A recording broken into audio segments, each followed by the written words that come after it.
सरजमीन पर मेराजुन नबी की इस मुबारक शब में आज का ये अज़ीमुश्शान एक रोज़ा जलसा जिसमें आप और हम सब शरीक हैं,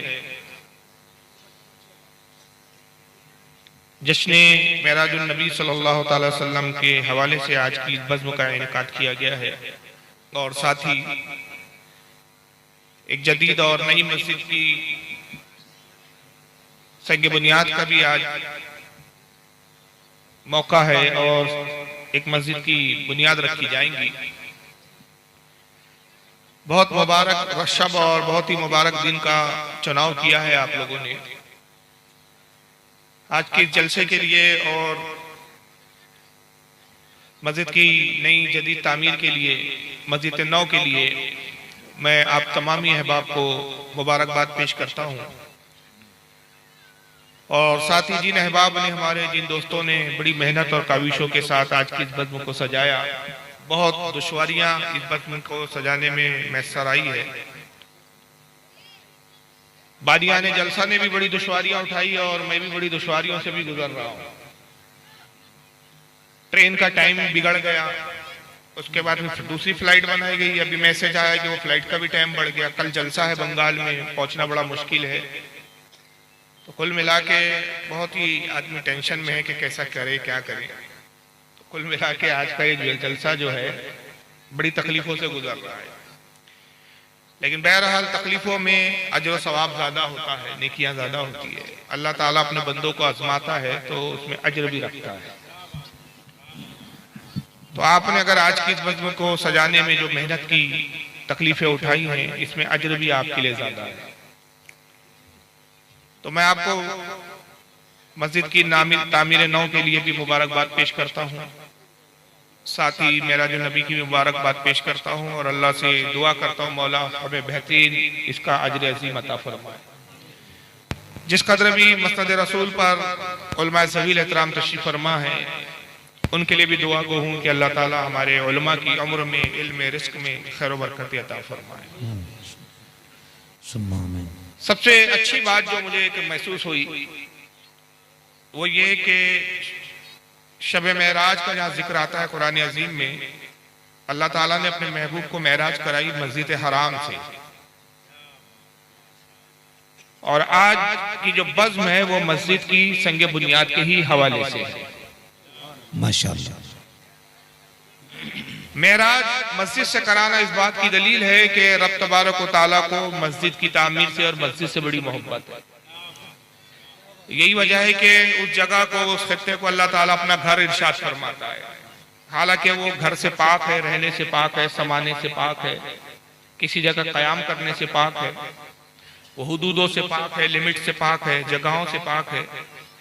मगर इसका फजल करम है कि जमीन में ऐसे कुछ खित्ते जो अल्लाह के नबी सल्लल्लाहु अलैहि वसल्लम के जरिए तामीर हुए और उन्हीं की सुन्नत को अदा करते हुए आज हम कुछ ऐसे घर बनाते हैं जिसको हम बैतुल्लाह कहते हैं या मस्जिद कहते हैं, और अल्लाह ताला ने उसे अपना घर करार देकर ये हम पे फजल करम फरमाया कि उस जगह पर जब हम अल्लाह की इबादत करते हैं तो इबादत में और उसके सवाब में इजाफा हो जाता है।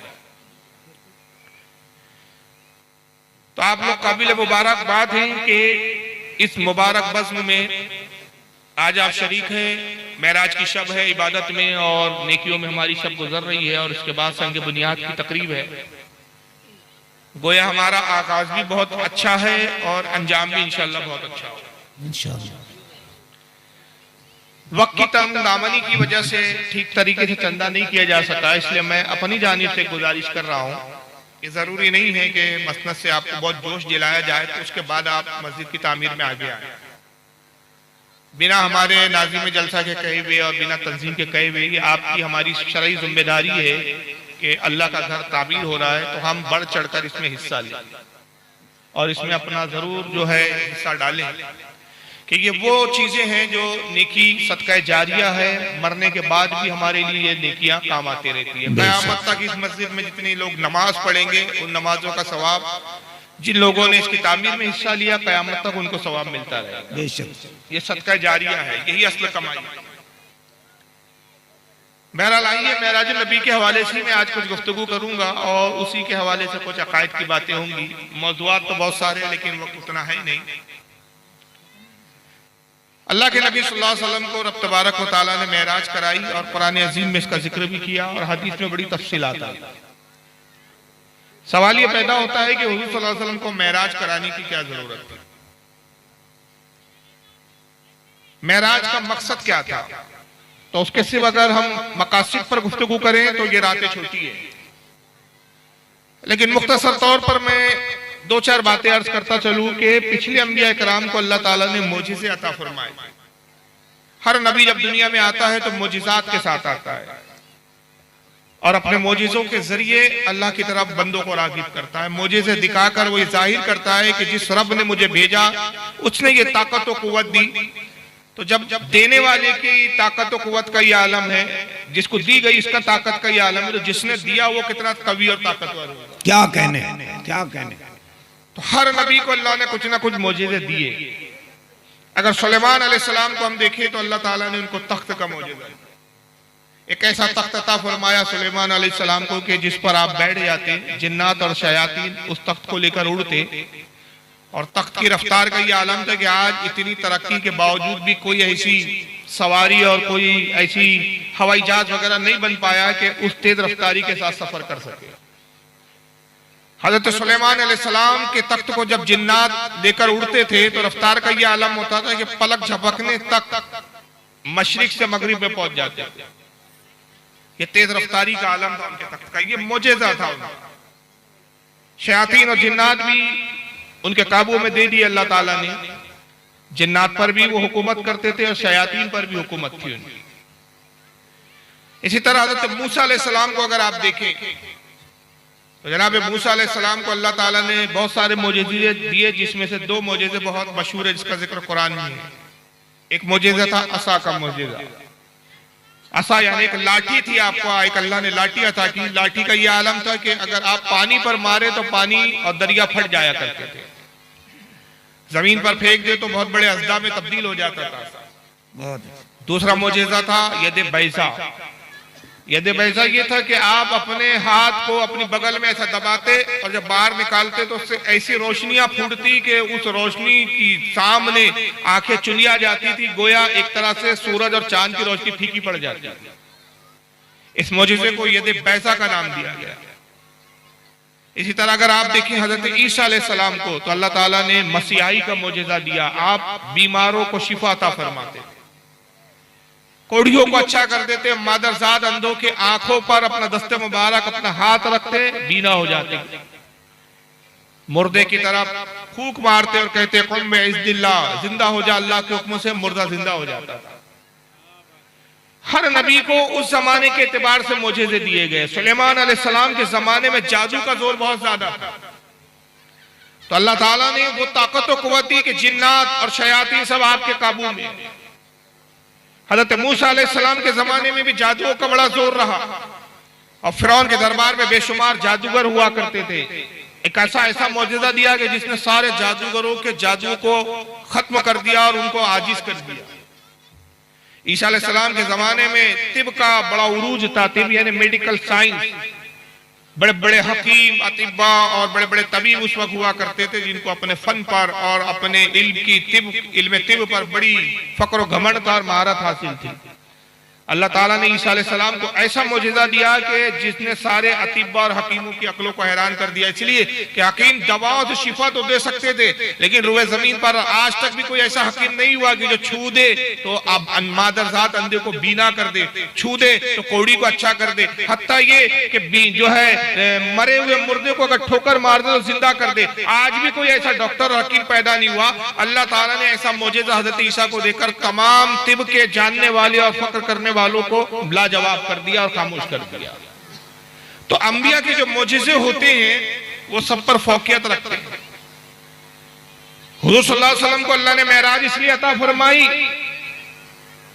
कि रब तबारक व तआला आलिमुल गैब है। वो जानता था कि आने वाले जमाने में लोग साइंस की बुनियाद पर वो तरक्की करेंगे कि तेज रफ्तार सवारियां बनाएंगे। लोग अपनी सवारियों की बुनियाद पर, अपने रॉकेट और अपने हवाई जहाजों की बुनियाद पर घंटों का सफर मिनटों में कर लेंगे, यहां तक कि चांद पर कमंडे डालेंगे और चांद पर जाने के दावे करेंगे। साइंस का उरूज बहुत ज्यादा होगा, साइंस की तरक्की होगी, इल्म तिब की तरक्की होगी। जो पिछले दौर में जितनी तरक्कियां थी उससे कई गुना ज्यादा तरक्की होंगी। अल्लाह ताला ने सिर्फ एक मेराज देके रसूलुल्लाह को इतना बुलंद फरमा दिया कि सारे तरक्कियों का जवाब एक सफर मेराज में मिल जाता है। इसलिए कि अल्लाह ताला ने बुराक ऐसी सवारी रसूलुल्लाह को अता की जो सुलेमान अलैहिस्सलाम का तख्त भी उसके सामने फीका नजर आता है, और दुनिया की कोई सवारी बुराक की रफ्तार का मुकाबला कर ही नहीं सकती। यहां तक कि रब तबारक व तआला जानता था कि इंसान चांद पर जाकर घमंड करेगा। अल्लाह ताला ने अपने महबूब को अपनी बारगाह में बुलाकर, आसमानों से परे बुलाकर ये बता दिया कि चांद मेरे महबूब के सफर का एक निशाने मंजिल से ज्यादा कोई हैसियत नहीं रखता। वाह वाह वाह। मेरे महबूब की गर्द गुबार का एक जर्रा की मानिंद है चांद, उससे ज्यादा उसकी कोई हैसियत नहीं। गर्ज के रब तबारक व तआला ने एक मेराज के ही सफर में ऐसे मोजेज़ात हुजूर के जरिए जाहिर किए कि जो पिछले अंबिया के मोजेज़ात से भी बढ़कर थे, उसका जवाब थे, और दुनिया के हर तरक्की याफ्ता इंसान का जवाब। अब इसकी हिकमत इंशाअल्लाह आगे आएंगी, लेकिन याद रखिए कि जितने अहले ईमान हैं वो मेराज के वाकयात पढ़ते हैं तो नबी करीम सल्लल्लाहु अलैहि वसल्लम का मोजेज़ा मानकर उसको तस्लीम कर लेते हैं। मगर कुछ लोग ऐसे हैं कि जो अक्ल की कसौटी की बुनियाद पर मेराज को परखने की कोशिश करते हैं, और जब वो अक्ल की कसौटी पे रखते तो कहते हैं कि ये सब कहानियां मालूम होती है कि एक इंसान जमीन से परे, हवाओं से परे, खलाओं से परे, आसमानों को चीर कर कैसे आगे जा सकता है। हमने इतनी तरक्की के बाद ऐसी सवारियां और ऐसी बनाए कि जो आसमान को चीर नहीं सकती, ऐसी कौन सी सवारी हो सकती है कि जो आसमान को चीर कर आगे बढ़ जाए। तो आज ऐसे भी लोग हैं कि जो आज की मौजूदा साइंस की तरक्की की बुनियाद पर मुअजिज़े नबी सल्लल्लाहु अलैहि वसल्लम यानी मेराज पर शक व शुबा करते हैं और उसको किस्से कहानी और महज झूठे दावे समझते हैं। लेकिन जो अहले ईमान है वो रसूलुल्लाह के इस मुअजिज़े को मानते हैं, इसलिए कि वो कुरान अजीम को मानते हैं। और जिस वक्त रसूलुल्लाह मेराज से लौटे, मक्का में भी एक ऐसा तबका था कि जिसने रसूलुल्लाह की मेराज का इनकार कर दिया, और उस इनकार करने वालों का जो सरगना था वो अबू जहल था। सबसे पहला शख्स अबू जहल है। पता चला कि नबी के जो मोजेज़े का इनकार करता है वो अपने वक्त का अबू जहल, जाहिलों का बाप हुआ करता है। क्या क्या उसको रसूलुल्लाह ने अबू जहल यानी जाहिलों का बाप कहकर उसको मुखातिब किया, और उसने इसी बुनियाद पर मेराज का इनकार किया कि एक इंसान इतना तेज रफ्तारी के साथ सफर नहीं कर सकता, एक इंसान आसमानों को चीर कर नहीं जा सकता, और एक इंसान ऐसा सफर नहीं कर सकता कि जब जाए तो रात का एक छोटा सा हिस्सा और आए तो उसी हिस्से में लौट भी आए, रात भी मुकम्मल ना हो और सफर मुकम्मल हो जाए। यह मुमकिन नहीं है। उसने अक्ल की कसौटी की बुनियाद पे मेराज को परखा और इनकार कर दिया। मगर आप हैरान ना हो इस बात को देखकर कि आज ऐसे फिरके मौजूद है जो आज अबू जहल की सुन्नत को अदा कर रहे हैं, अपने जद अबू जहल के तरीके पर चले आ रहे हैं, और आज वो इसी बुनियाद पर, इन्हीं अक्लों की दलीलों की बुनियाद पर मेराज का इनकार करते हैं। एक ऐसा फिरका हमारे बीच मौजूद है, अगर जो हिंदुस्तान में बड़ा कलील है, तादाद में चूंकि शुमार में नहीं आता इसलिए वो हमें नजर भी नहीं आता। और इंसान की फितरत है कि जो नजर नहीं आता इंसान सोचता है कि वो है ही नहीं, हमारा ना देखना उसके ना होने की दलील नहीं होता। यही वजह है कि हमारे बहुत भोले भाले सुन्नी कह देते हैं अक्सर बेचारे कि सभी तो यार मुसलमान है, सभी जन्नत पे जाएंगे, यार कोई किसी का अकीदा खराब नहीं है। भाई आपने उनके अकीदे को देखा नहीं है, कुरेदा नहीं है, तो आप कैसे पता लगा सकते हैं? ये एक ऐसा फिरका है जिसको अहले कुरान कहा जाता है। पाकिस्तान में इस फिरके का एक बहुत बड़ा मौलवी है, उसका हुलिया देखोगे तो आपको लगेगा कि मौलवी भी नहीं है। छोटी सी दाढ़ी है उसकी, और न सर पर टोपी रखता है, ना इस्लामी और वो लिबास पहनता है जो रसूलुल्लाह से साबित है, मॉडल लिबास में मलबूस होता है। ये फिरका अहले कुरान है, और उसका बानी तो नहीं कहूंगा, उसका इस वक्त जो सबसे बड़ा सरगना है, सरबरा है पाकिस्तान में, उसका नाम है शेख मोहम्मद, जिंदा है। मेराज के ताल्लुक से उसने इनकार किया। आइए मैं आपको सामने उसका वीडियो पहले दिखाता हूं, और फिर हम इंशाअल्लाह कुरान से जवाब देंगे कि मेराज का सबूत कुरान में है, और ये जो शुबात किए जाते हैं कि एक इंसान कैसे आसमानों के ऊपर जा सकता है, कुरान की आयतों से ही साबित हो जाता है। आइए जरा सुनिए पहले इसको। ये शेख मेराज, शेख मोहम्मद है इसका नाम। आगे ले लें। आपकी नजर में ऊपर अल्लाह के पास पहुंचना, जो कुरान में नहीं है लेकिन लोग कह रहे हैं कि वो इतना स्टुपेंडस वाकया, अल्लाह के पास पहुंचना, 7 आसमान क्रॉस कर अल्लाह के पास बैठना, बीच में पर्दा एक तरफ अल्लाह एक तरफ, जो कोई हमें नरेशन है। क्या आप समझते हैं कि अल्लाह ताला इतना स्टुपेंडस वाकया अपनी किताब में ना बताया और दूसरों की बता रहे कि आप ढूंढते रहे, मालूम करें, लोगों से मालूम करें, उन्होंने पहुंचे नहीं पहुंचे, मेरे पास आए थे नहीं आए। इस तरह की बात की मैं बात कर रहा हूं। मलाइका को और रूह को अल्लाह के पास पहुंचने के लिए, फरिश्ते जमा में मलाइका और रूह सिंगुलर, वो पहुंच रहे हैं, अल्लाह के पास पहुंच रहे हैं, जिसकी मिकदार तुम्हारी काउंटिंग 50,000 साल है। अल्लाह के पास पहुंचे, यहां से कहना वो पहुंच गए, वापिस आ गए, घंटी हिल रही थी, वो अल्लाह कह रहा 50,000 साल लगेंगे मेरे पास पहुंचने के लिए, 50,000 साल लगेंगे पहुंचने के लिए मेरे पास। ये अल्लाह वाज़ेह तौर पे बता रहा है सूरह मारिज में। ठीक कह रहा है, मगर हम नहीं मानेंगे, हमको जरूर मानेंगे ठीक घंटी हिल रही थी और आ गए थे, ये नहीं हो सकता। मैं अपनी जाती बात क्योंकि अल्लाह ताला कादिर नहीं, अल्लाह ताला कादिर तो अपनी किताब में बताएगा, अल्लाह कादिर अपनी किताब में बताएगा ना, ये थोड़ी कि आपकी किताब में मैं लिखा हुआ पढ़ लूं कि वो साहब ऐसा था। क्या अल्लाह ताला नबी को सुभानल्लाज़ी अस्रा भी अब्दी लैला मिनल मस्जिद, तो वाक़या तो उसे कॉपी कर दिया, मस्जिद हराम से लेके गया इलल मस्जिद अक्सा, मस्जिद अक्सा की तरफ। तो यहाँ ये तो नहीं कह रहा तारुजुल मलाए, अब तारुजुल बुराक और ऊपर जा रहा है, ऊपर अल्लाह के पास पहुंच रहा, मिल रहा, पता नहीं पहले आसमान पे, इस कुछ भी नहीं। इसकी बातों को शायद आप पता नहीं, जैसे मैं बताऊं, ये कह रहा है कि ऐसा स्टुपेंडेंस वाकया है, अंग्रेजी का वर्ड इस्तेमाल किया जिसका मायना होता है बेवकूफाना, मजाइया खेज, छिचोरे पने वाला वाकया। यानी वाकई मेराज को देखिए, इसने कि इंग्लिश के लफ्ज का सहारा लेकर किस कदर उसकी मजाक उड़ाया है। कहता है कि ऐसा वाकया कुरान में बयान करना चाहिए, हदीस में क्यों है। और फिर सूरह मारिज की एक आयत पढ़ी का तर्जुमा करके बताता है कि अल्लाह ताला फरिश्तों के बारे में कहता है कि अगर अल्लाह की तरफ फरिश्ते जाएं आसमानों से, तो एक आसमान और दूसरे आसमान, 7 आसमान पार करने के लिए 50,000 साल लग जाए। तो कुरान में जब अल्लाह फरिश्तों के बारे में कह रहा है कि 50,000 साल लगे उनको 7 आसमान के ऊपर आने के लिए, तो मोहम्मद सल्लल्लाहु अलैहि वसल्लम जो एक बशर है, एक इंसान है, वो इतने जल्दी और जा कैसे सकते हैं कि गए तो कुंडी हिल रही थी और आए तो भी कुंडी हिल रही थी। तो गोया ये इनकार करता है इस वाकये का। और जब सवाल करने वाले ने कहा कि भाई कुरान में बयान तो किया है सुब्हानल्लाज़ी अस्रा बिअब्दिही लैलन मिनल मस्जिदिल हराम इलल मस्जिदिल अक्सा, तो कहता है कि सिर्फ मस्जिद हराम से मस्जिद अक्सा तक का जिक्र है, पूरी मेराज का तो इसमें जिक्र है। हालांकि आप गौर करेंगे इस आयत के लफ्जों पर, एक एक आयत पर तशरीह करेंगे हम, तो हम इसी में देख लेते हैं कि रसूलुल्लाह की पूरी मेराज का जिक्र इस आयत करीमा में मौजूद है। सुभान अल्लाह, सुभान अल्लाह। ये सूरह बनी इसराइल की आयत करीमा है, पहली आयत है ये, पारा नंबर 15 है। एक एक लफ्ज पर अगर आप गौर करें तो देखिए इसमें मेराज कैसे साबित होती है। रब तबारक व तआला ने अपने कलाम और अपने नबी की मेराज का जिक्र किया, तो यहां से इब्तिदा फरमाता है सुब्हानल्लाज़ी। क्या मतलब हुआ इसका? सुब्हानल्लाज़ी, पाक है वो जात। अब यहां पर देखिए अल्लाह ताला अपनी पाकी बयान कर रहा है, तो किस बात से पाक है? अभी मेराज का जिक्र नहीं किया, अभी अपने महबूब को ले जाने की बात नहीं कर रहा है। पहले फरमा रहा है कि जिस बात का मैं जिक्र कर रहा हूं, पहले मेरी जात को जान लो, मेरी जात को देखो कि मेरी जात कैसी है जो अपने महबूब को मेराज करवा रही है। पाक है किस बात से? मैं इज्ज से पाक हूं, कमजोरी से पाक हूं, नातवानी से पाक हूं, लाचारगी से पाक हूं, मैं माजूरी से पाक हूं, मैं नाताकती से पाक हूं, मैं नातवानाई से पाक हूं, मैं मगलूबी से पाक हूं, मैं कुदरत और ताकतवर हूं, मैं ताकत रखता हूं, मैं कमजोरी और किसी भी तरह की किसी कमी के बुनियाद पर मैं मजबूर नहीं हूं कि अपने महबूब को ले जाना सके। तो तुम मेरे महबूब का जाना ना देखो, मेरा ले जाना देखो, इसलिए कि मेरी जात ताकतवर है, कुव्वत और सलाहियत रखती है।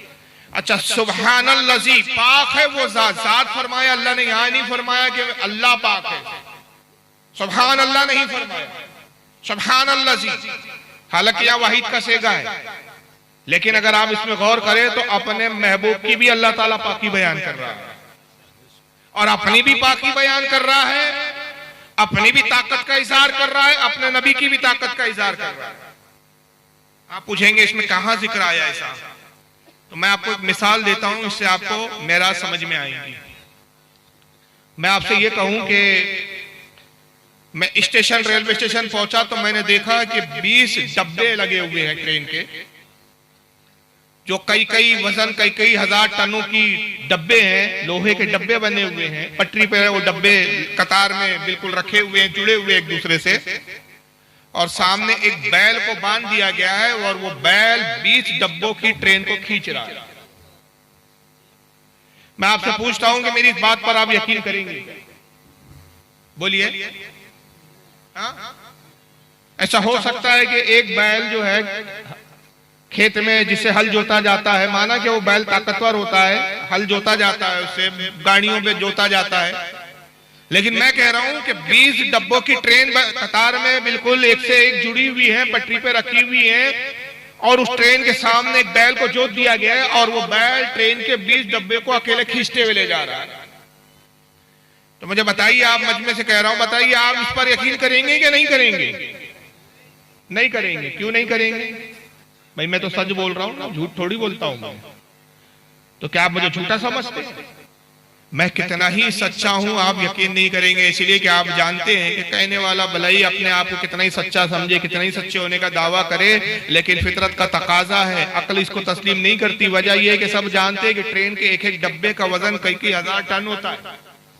एक बैल में ताकत नहीं है कि इतने हजारों टन को, जो इतने हजार वजन को, कई हजार वजन को लेकर एक बैल तना खींच सके, उसमें ताकत और सलाहियत नहीं है। लेकिन अब मैं इसको यूं कह देता हूं कि नहीं साहब देखिए, असल में हुआ ये कि मैं रेलवे स्टेशन पहुंचा और मैंने देखा कि एक इंजन इलेक्ट्रिक इंजन बना हुआ है और 20 नहीं बल्कि 30 डब्बे बने हुए हैं। इंजन चालू किया गया, ड्राइवर ने इंजन को चालू स्टार्ट किया और जब इंजन चलने लगा तो 30 डब्बे इंजन के पीछे पीछे चलने लगे। तो आप इस बात पर यकीन करेंगे कि नहीं करेंगे?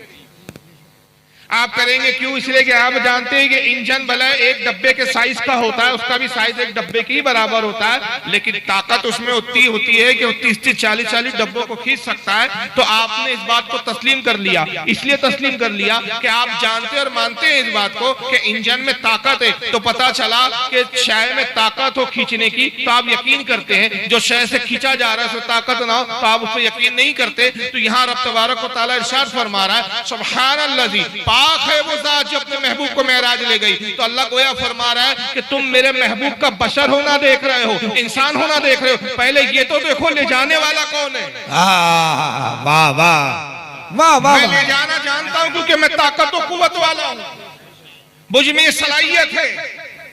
लेकिन इसी मिसाल पर थोड़ा सा और आगे बढ़ाते हैं।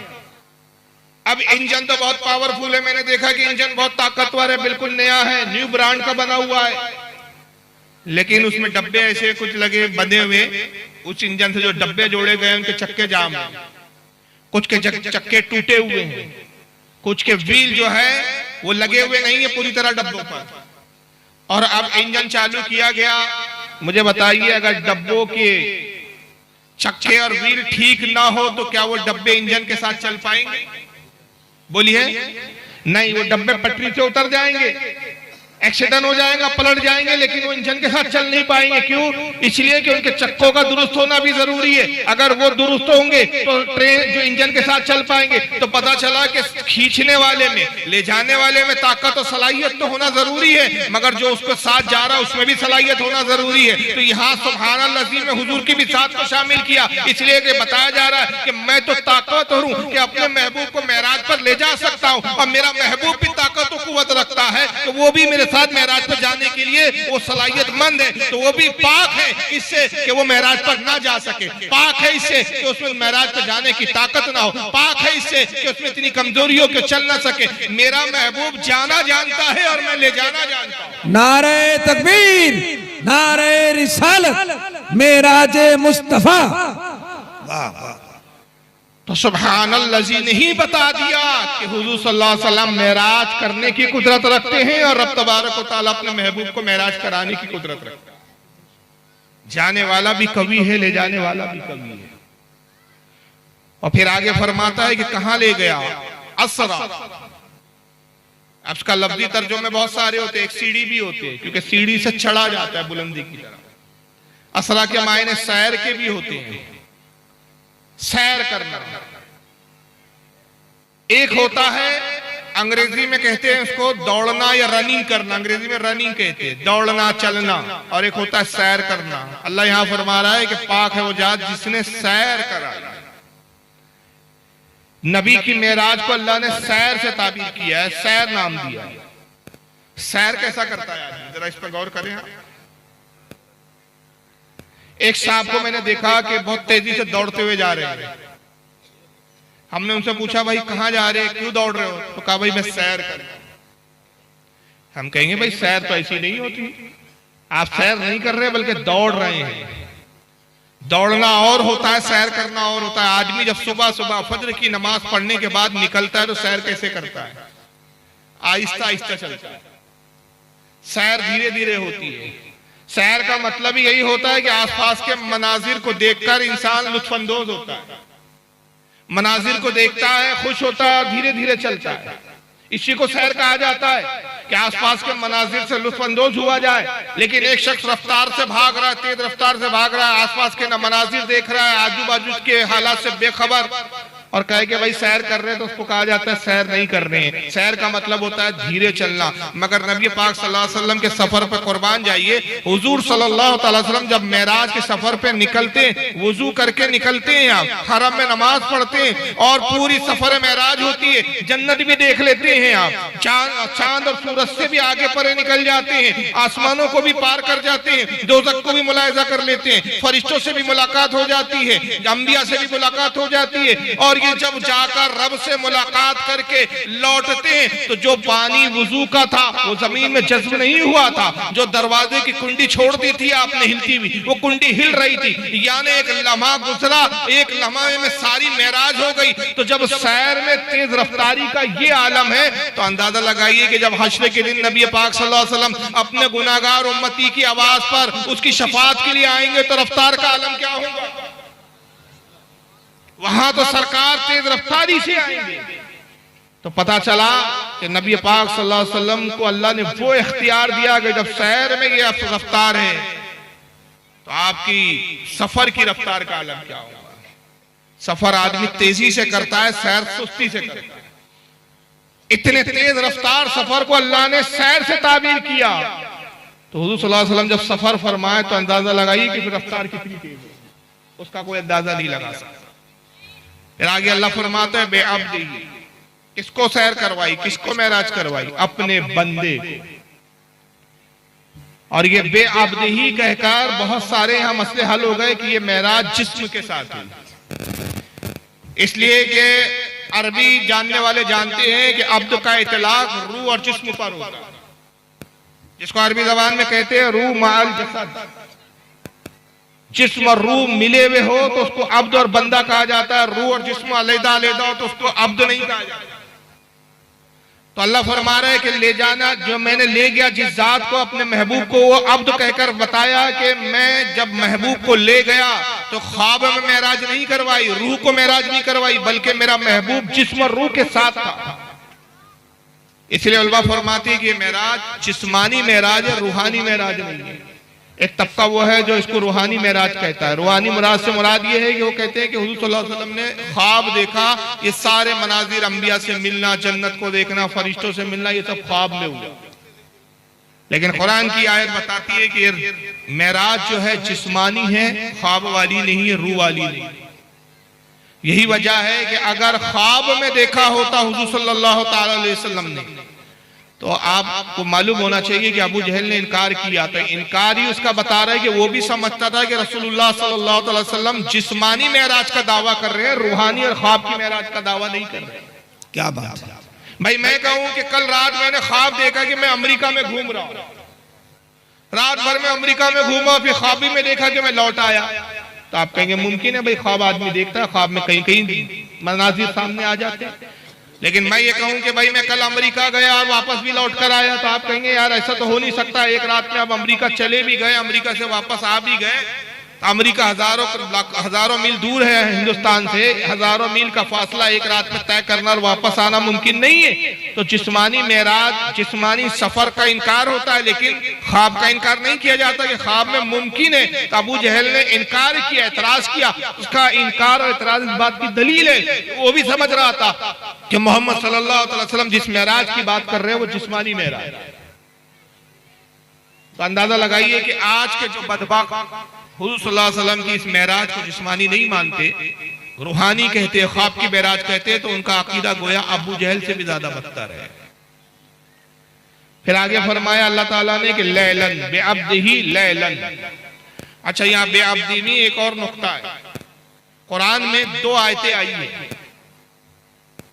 एक आयत करीबा ये है कि जब एक वाकया हुजूर की जिंदगी का सबसे अहम है, विलादत मुस्तफा, जिसको हम मिलादुन नबी के नाम से मनाते हैं। एक है मेराज मुस्तफा, जिसको हम मेराजुन नबी के नाम से मनाते हैं। मिलादुन नबी क्या है? हुजूर का दुनिया में तशरीफ लाना। और मेराजुन नबी क्या है? हुजूर का दुनिया से रब की मुलाकात के लिए अल्लाह की बारगाह में हाजिर होना। यहाँ एक बड़ा अजीम नुक्ता अल्लाह ताला ने बयान किया कि जब नबी की विलादत का कुरान में जिक्र किया तो अल्लाह ने किस अल्फाज में जुमला जो है बयान फरमाया। फरमाता है कद जाअकुम मिनल्लाहि नूर, तहकीक तुम्हारी तरफ अल्लाह की तरफ से एक नूर आया। पैदाइश का जिक्र किया तो महबूब को क्या फरमाया कि तुम्हारी तरफ जो आ रहा है वो कौन है? मेरा महबूब नूर है। और जब मेराज के लिए जिक्र किया और अपनी तरफ आने का जिक्र किया तो फरमाया सुब्हानल्लज़ी असरा बिअब्दिही, पाक है वो जात जो अपने बंदे को ले आया अपनी तरफ। मेराज करवाई उसने अपने बंदे को, तो यहाँ बंदा फरमाया। तो यहाँ एक बड़ा अजीम नुक्ता है कि जब दुनिया में भेजा तो नूर कह रहा, वहां अब्द नहीं फरमाया। और जब अपनी तरफ बुलाया तो वहां नूर नहीं कहा बल्कि बंदा कहा। तो बात क्या है इसमें? तो अजीम नुक्ता ये है कि भेज कर नूर इसलिए फरमा रहा है कि नूर देखकर तुम जान लो कि आने वाला तुम्हारी तरह बशर नहीं है, ये अल्लाह का नूर है। वाह वाह वाह। और अपनी तरफ बुला के बंदा कह रहा है कि बंदा इसलिए कि रब से मिलकर भी ये बंदा ही है, ये अल्लाह की जात में शरीक और शामिल नहीं हो गया। बहुत अच्छे, बहुत अच्छे। ये एक अहम नुक्ता है इसका। तो कुरान अजीम की अगर आयतों पे आप गहराई से नजर डालें तो एक एक आयत में और एक एक आयत के एक एक हुर्फों में और एक एक अल्फाज में बड़े अजीम और सैकड़ों नुक्ते छुपे हुए। फिर अल्लाह फरमाता लैलन, कितनी देर में मेराज कराई? अरबी में लैल कहते हैं रात को। और जब लैल को लैलन कहा जाए तो उसका मतलब होता है रात का थोड़ा सा हिस्सा, पूरी रात नहीं बल्कि रात का थोड़ा सा हिस्सा। तो ये मेराज पूरी रात में नहीं हुई, थोड़े से हिस्से में हुई। लेकिन सवाल ये होता है, अक्ल हैरान हो जाती है कि थोड़े से हिस्से में पूरी रात में, यहां से भाई मैं महाराष्ट्र का रहने वाला हूं, अगर मैं पूरी रात सफर भी करूं किसी सवारी पर तो रात भर में मैं महाराष्ट्र नहीं पहुंच सकता झारखंड से। हमारे सफर का यह आलम है। लेकिन अल्लाह कह रहा है कि पूरी रात भी नहीं, रात का बहुत थोड़ा हिस्सा था जिसमें हमने अपने महबूब को मेराज करवाई। और उस थोड़े हिस्से में क्या हुआ? जमीन से आप जो है आसमानों तक भी गए, आसमानों से परे आप लो कलम और यहाँ तक के लामक्का तक चले गए। अल्लाह जाने कितने अरबों खरबों मील का सफर तय कर लिया। फिर इस सफर में आप मुलाकातें भी कर रहे हैं, अंबिया से भी मिल रहे हैं, फरिश्तों से भी मिल रहे हैं, गुफ्तगू भी हो रही है, पूरी जन्नत को भी देख रहे हैं, दोज़ख को भी मुलाहिजा फरमा रहे हैं, रब से मुलाकात भी हो रही, रब से कलाम भी हो रहा है। और ये सारा जो अरसाए मेराज है अल्लाह फरमा रहे हैं थोड़े से हिस्से में। तो सवाल ये पैदा होता है, अक्ल हैरान हो जाती है कि इतना लंबा सफर, इतने सारे वाकयात थोड़े से हिस्से में कैसे हो सकते? और थोड़ा हिस्सा ऐसा कि हुजूर गए तो वुजू करके गए, जब लौटे तो वुजू का पानी जमीन में जज्ब नहीं हुआ। हुजूर गए तो दरवाजे की कुंडी को हिलता हुआ छोड़ गए, जब वापस आए तो दरवाजे की कुंडी हिल रही थी। तो असल में ऐसा हो कैसे सकता है? ये कैसे मुमकिन है? तो उसका जवाब उलमा इकराम ये देते हैं कि असल में मामला यह है कि जब सरकार इस जमीन से मेराज के लिए निकले, पूरी कायनात को रोक दिया गया। और जब रसूलुल्लाह मेराज से लौट कर आए तो कायनात जहां से रुकी थी वहीं से फिर आगे इसको शुरू कर दिया गया। वाह। अब इसको इस मिसाल से समझे कि आपके घर में एक घड़ी है और घड़ी में 12 बज रहे हैं। रात के जैसी 12 बजे आपने क्या किया? घड़ी का सेल निकाल लिया। घड़ी का कांटा 12 पे रुका हुआ है। 1 साल तक आपने घड़ी में सेल नहीं डाला, घड़ी रुकी हुई है। 1 साल के बाद आपके दिल में आया चलो यार 1 साल से घड़ी बंद है, इसको चालू करते। फिर आपने सेल उठाया और वो सेल को उस घड़ी में डाला। जैसी घड़ी में डाला वो घड़ी चालू हो गई। तो अब जैसी चालू होंगी तो कहां से होंगी बताइए? 12 से रुकी थी, 12 से ही होंगी। भले उस वक्त बज कुछ भी रहे हो, भले ही उस वक्त 7 बज रहे हो, 8 बज रहे हो, लेकिन जब सेल निकाला था तो कांटा 12 पे था। जब सेल डाला तो 12 से ही स्टार्ट हुई। पता चला कि घड़ी की जान है ये सेल। जब तक जान है घड़ी की टिक टिक टिक टिक चालू है, जान निकल गई घड़ी रुक गई। पूरी कायनात की जान है मुस्तफा, हाय हाय हाय, पूरी कायनात की जान मेरे आका। जब तक आका है कायनात जिंदा है, आका हट गए चले गए कायनात मुर्दा हो गई। और जैसे ही रसूलुल्लाह तशरीफ लाए कायनात में फिर जान आ गई। इसी को हालत कहते, वो जो ना थे तो कुछ ना था, वो जो ना हो तो कुछ ना हो। जान है वो जहान की, जान है तो जहान। नारे तकबीर, नारे रिसालत। वाह वाह वाह वाह। ये है लैलन का मतलब। और फिर उसके बाद अल्लाह आगे फरमाता है कि थोड़े से रात में हमने मेराज की इब्तिदा कहां से कराई? मिनल मस्जिदिल हरामी इलल मस्जिदिल अक्सा, मस्जिद हराम से मस्जिद अक्सा। असल में मेराजुल नबी के 3 मरहले याद रखिए। मेराज के कितने मरहले हैं? 3 हिस्से मेराज के। एक है मस्जिद हराम का मस्जिद अक्सा, इसका जिक्र कुरान में। और उलमा फरमाते हैं कि मस्जिद हराम से मस्जिद अक्सा तक की मेराज का मुनकिर काफिर है। अगर कोई इसका इनकार करे कि रसूलुल्लाह मेराज की शब में, मेराज की रात में मस्जिद हराम से मस्जिद अक्सा, जिसको बैतुल मुकद्दस कहा जाता है, जो फिलिस्तीन में मौजूद है, मक्का से फिलिस्तीन आप नहीं पहुंचे, इसका इनकार करे वो मुसलमान नहीं है, काफिर है, क्योंकि उसने कुरान की आयत का इनकार किया। पहली मेराज का मरहला ये है। और दूसरी मेराज का मरहला ये है कि मस्जिद अक्सा से सिदरतुल मुंतहा। सिदरतुल मुंतहा क्या है? जहां पर आसमान, लौह कलम सब खत्म हो जाते हैं, अर्श का पाया खत्म हो जाता है। ये आखिरी फरिश्तों की जाने की हद है, इससे आगे फरिश्तों की भी रसाई नहीं। ये मेराज का दूसरा हिस्सा है। मैं इसकी सिदरतुल मुंतहा की तशरीह आगे बयान करूंगा इंशाअल्लाह कि सिदरतुल मुंतहा इसका नाम क्यों है, इसका मतलब क्या है। और मेराज का तीसरा मरहला है सिदरतुल मुंतहा से लामका। लामका जो कोई मका ही नहीं, कोई जगह नहीं, और लामका में ही दीदार खुदा हुआ अल्लाह के रसूल को। सुभान अल्लाह। 3 मरहले हैं मेराज के। पहले मरहले का जिक्र कुरान कर रहा है कि मिनल मस्जिदिल हरामी इलल मस्जिदिल अक्सा अल्लज़ी बारकना हौलहु लिनूरियहु मिन आयातिना। अल्लाह ले गया अपने महबूब को मस्जिद हराम से मस्जिद अक्सा तक। उसके बाद फरमाता है कि इसके गिरदा गिर्द, इसके आसपास में, इसके इतराफ में हमने बरकत रख दी। बरकत तो मस्जिद में होनी चाहिए थी, अल्लाह बरकत में, यहाँ मस्जिद का जिक्र नहीं कर रहा है। मस्जिद अक्सा मस्जिद है, इस्लाम की पहली मस्जिद है, सबसे पहली मस्जिद जो तामीर की गई इबादत के लिए, खाने काबा के से भी पहले मस्जिद अक्सा। 17 महीने तक अल्लाह के नबी सल्लल्लाहु अलैहि वसल्लम ने मस्जिद अक्सा की तरफ रुक करके नमाज पढ़ी। बाद में फिर अल्लाह के हुक्म से खाने काबा किबला बना। हजरत सुलेमान अलैहिस्सलाम ने मस्जिद अक्सा की तामीर जो है मुकम्मल की। याकूब अलैहिस्सलाम ने उसकी तामीर की, उसकी इब्तिदा की, सुलेमान अलैहिस्सलाम ने उसको मुकम्मल किया। इसको अल्लाह ने अपनी मस्जिद फरमाया। किबला अव्वल भी कहा गया इसको। किबले अव्वल है, मस्जिद है, लेकिन अल्लाह फरमा रहा है इसके इर्द गिर्द हमने बरकतें रखी, इसके आसपास भी बरकत है। मस्जिद में तो है ही बरकत, लेकिन इसके इर्दा गिर्द आसपास भी बरकत है। इसकी वजह क्या है?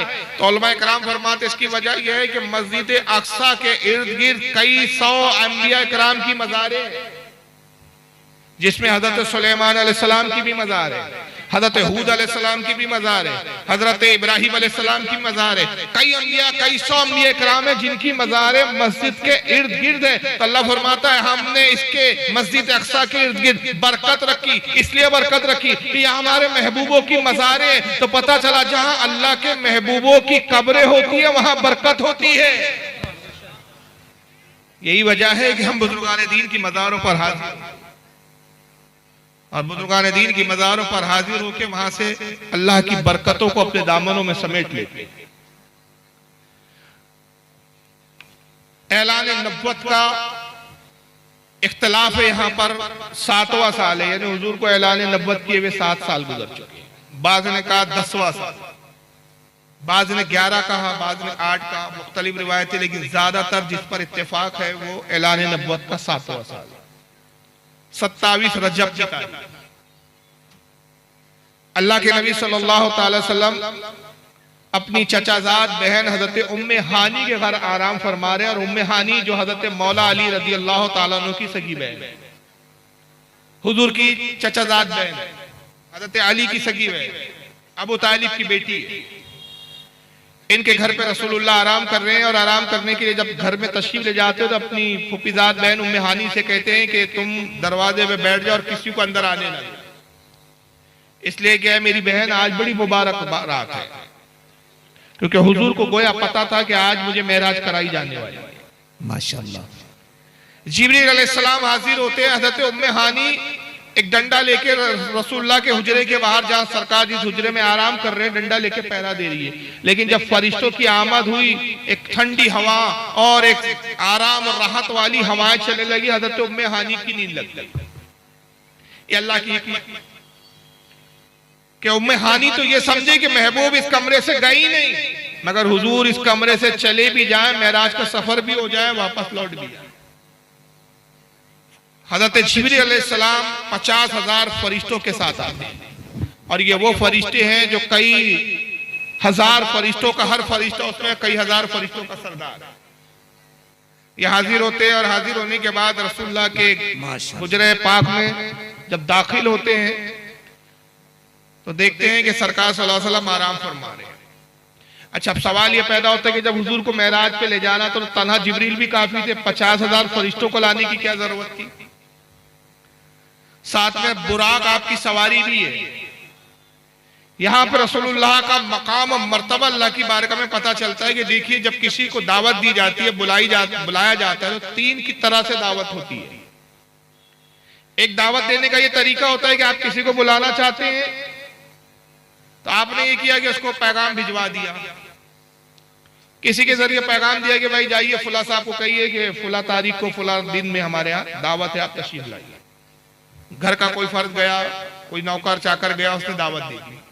एक तरीका है जैसे हमारे शादियों में कार्ड दे दिया जाता है, ठीक है, आपने कार्ड दिया, दावत दी, वही इज्जत दी, इज्जत अफजाई की। दूसरा ये होता है कि मेहमान और मुअज़्ज़ज़ हो, मेहमान अहमियत रखता हो तो सवारी भेजी जाती है। सवारी भेजी जाती है कि भाई जाइए, वो हमने जिनको दावत दी हमारे मेहमान है, उनको सवारी पर ले आइए। जब सवारी भेजी गई तो पता चला कि भाई मेहमान बड़ा मुअज़्ज़िज़ है, ये आम मेहमान नहीं है कि ये खुद अपनी सवारी से आए, बल्कि इसके लाने के लिए बाकायदा सवारी भेजी गई है। और तीसरा ये होता है कि सवारी के साथ साहिबे खाना अपने घर के, अपने अहले खाना के खाद अफराद को भेज दे कि जाइए तुम साथ में लेकर आइए।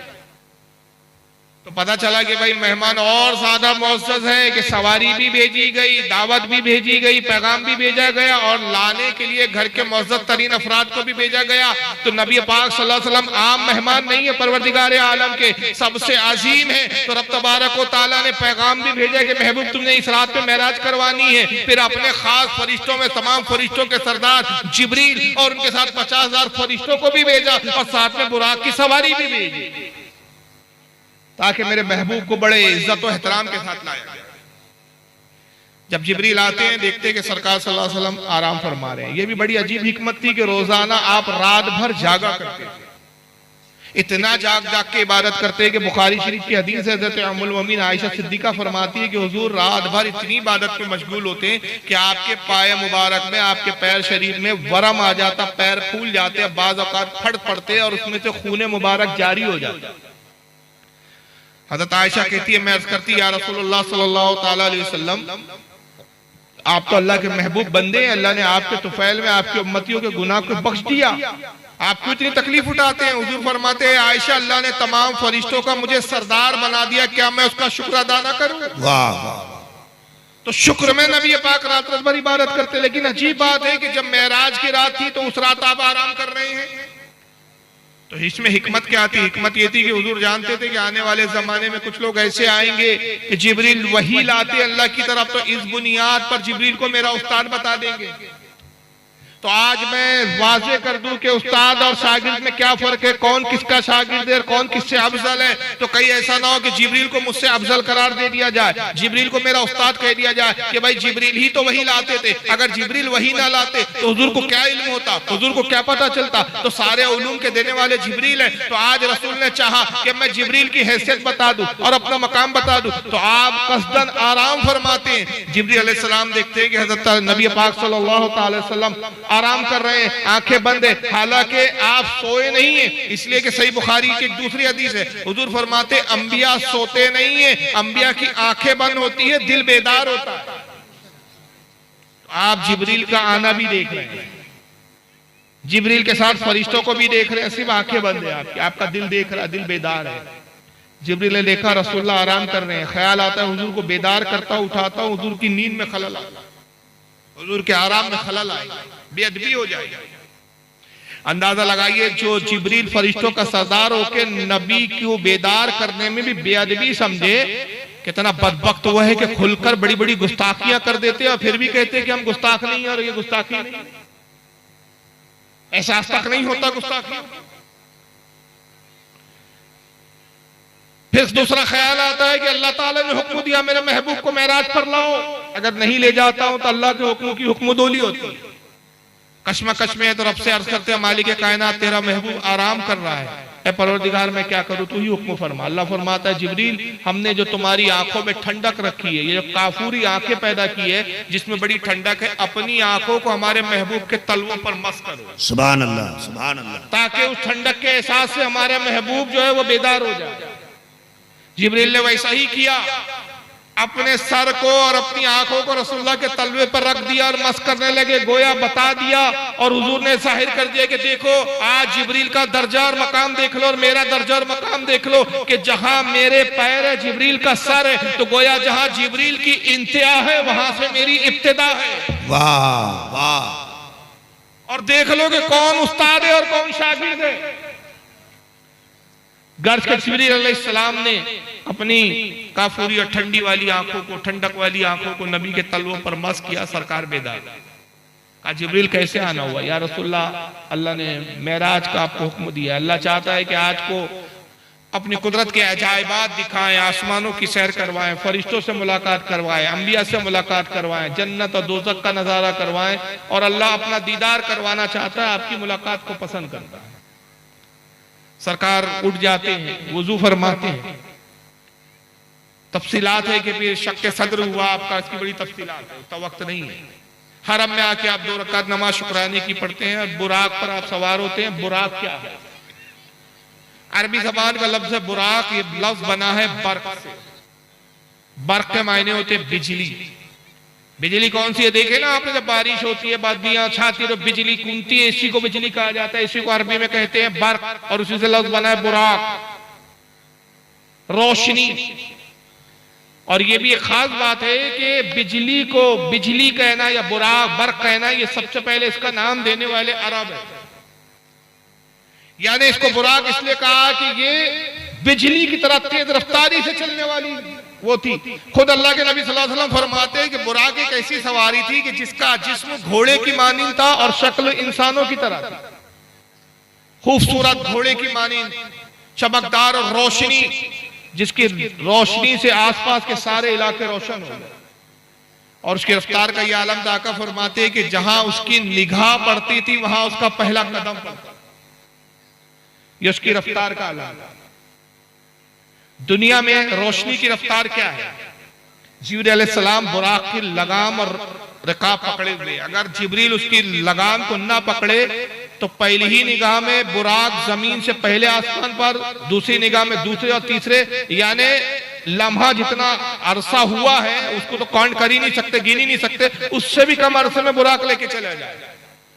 लेकिन कंट्रोल जिब्रील का था, तो जिब्रील अलैहिस्सलाम जहां जहां चाहते उस बुराक को रोक लेते थे। मगर हुजूर कहते उसकी रफ्तार का यह आलम था कि अगर उसकी रफ्तार को जिब्रील ना रोकते तो जहां उसकी निगाह पड़े वहां उसको पहला कदम। करोड़ों अरबों यानी जमीन पर एक कदम तो दूसरा कदम आसमान।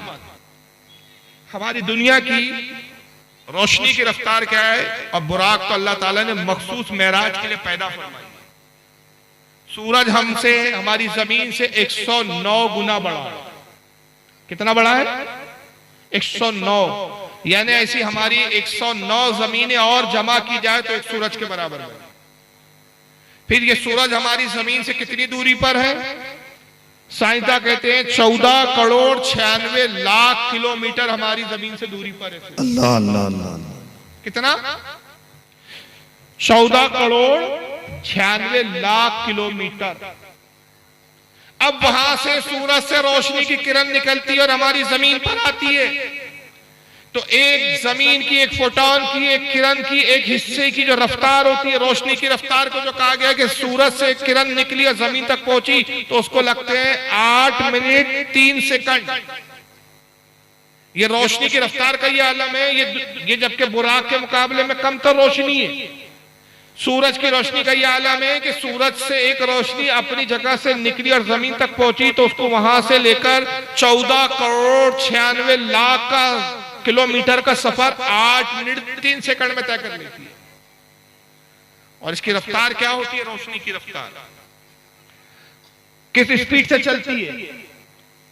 तो इसके बारे में ये कहते हैं कि जो हमारी जो रोशनी है, जो कुमकुमे बनाए है, ये जो बल्ब बनाए हैं साइंसदानों ने, इसकी जो रोशनी निकल रही है मुसलसल, इसकी रफ्तार और इसका अगर स्पीड को काउंट करे तो साइंसदान कहते हैं कि रोशनी की रफ्तार जो है वो 3 लाख फी मीटर फी सेकंड, एक सेकंड में 3 लाख मीटर जो है ये रोशनी तय करती है। तो आप अंदाजा लगाइए ये रोशनी की रफ्तार इतनी तेज, सूरज की रोशनी 8 मिनट में यहां तक पहुंच जाए 8 मिनट 3 सेकंड के अंदर। और बुराक जो थी वो मखसूस अल्लाह ताला ने सिर्फ मेराज के लिए ही पैदा फरमाया था, ना उससे पहले बुराक पर किसी ने सवारी की, ना नबी के बाद कोई सवारी करे। तो उसकी रफ्तार का क्या आलम होगा, क्योंकि बुराक एक रोशनी है, मगर जिब्रील अलैहिस्सलाम उसको कंट्रोल कर रहे हैं। मस्जिद हराम से जब रसूलुल्लाह सल्लल्लाहु अलैहि वसल्लम निकलते हैं मस्जिद अक्सा की तरफ, तो एक मकाम पे जिब्रील अलैहिस्सलाम बुराक को रोक देते। अल्लाह के नबी सल्लल्लाहु अलैहि वसल्लम से अर्ज करते हैं, सरकार बुराक से तशरीफ लाए। देखा कि एक टीला है सुर्ख रंग का, लाल रंग का टीला, वहां एक कब्र है। उस कब्र के करीब लाते हैं। अल्लाह के नबी सल्लल्लाहु अलैहि वसल्लम ने इरशाद फरमाया, जिब्रील ये किसकी कब्र है? जिब्रील अलैहिस्सलाम अर्ज करते, या रसूलुल्लाह सल्लल्लाहु अलैहि वसल्लम ये मूसा अलैहिस्सलाम की कब्र है। अब यहां मैं एक अकीदे की बात आपके सामने करना चाहता हूं। पहले आइए उस हदीस के अल्फाज को देख लें कि उसको किस लफ्जों में अल्लाह के नबी सल्लल्लाहु अलैहि वसल्लम ने बयान फरमाया। ये आपके सामने सही मुस्लिम है, हदीस की किताब है।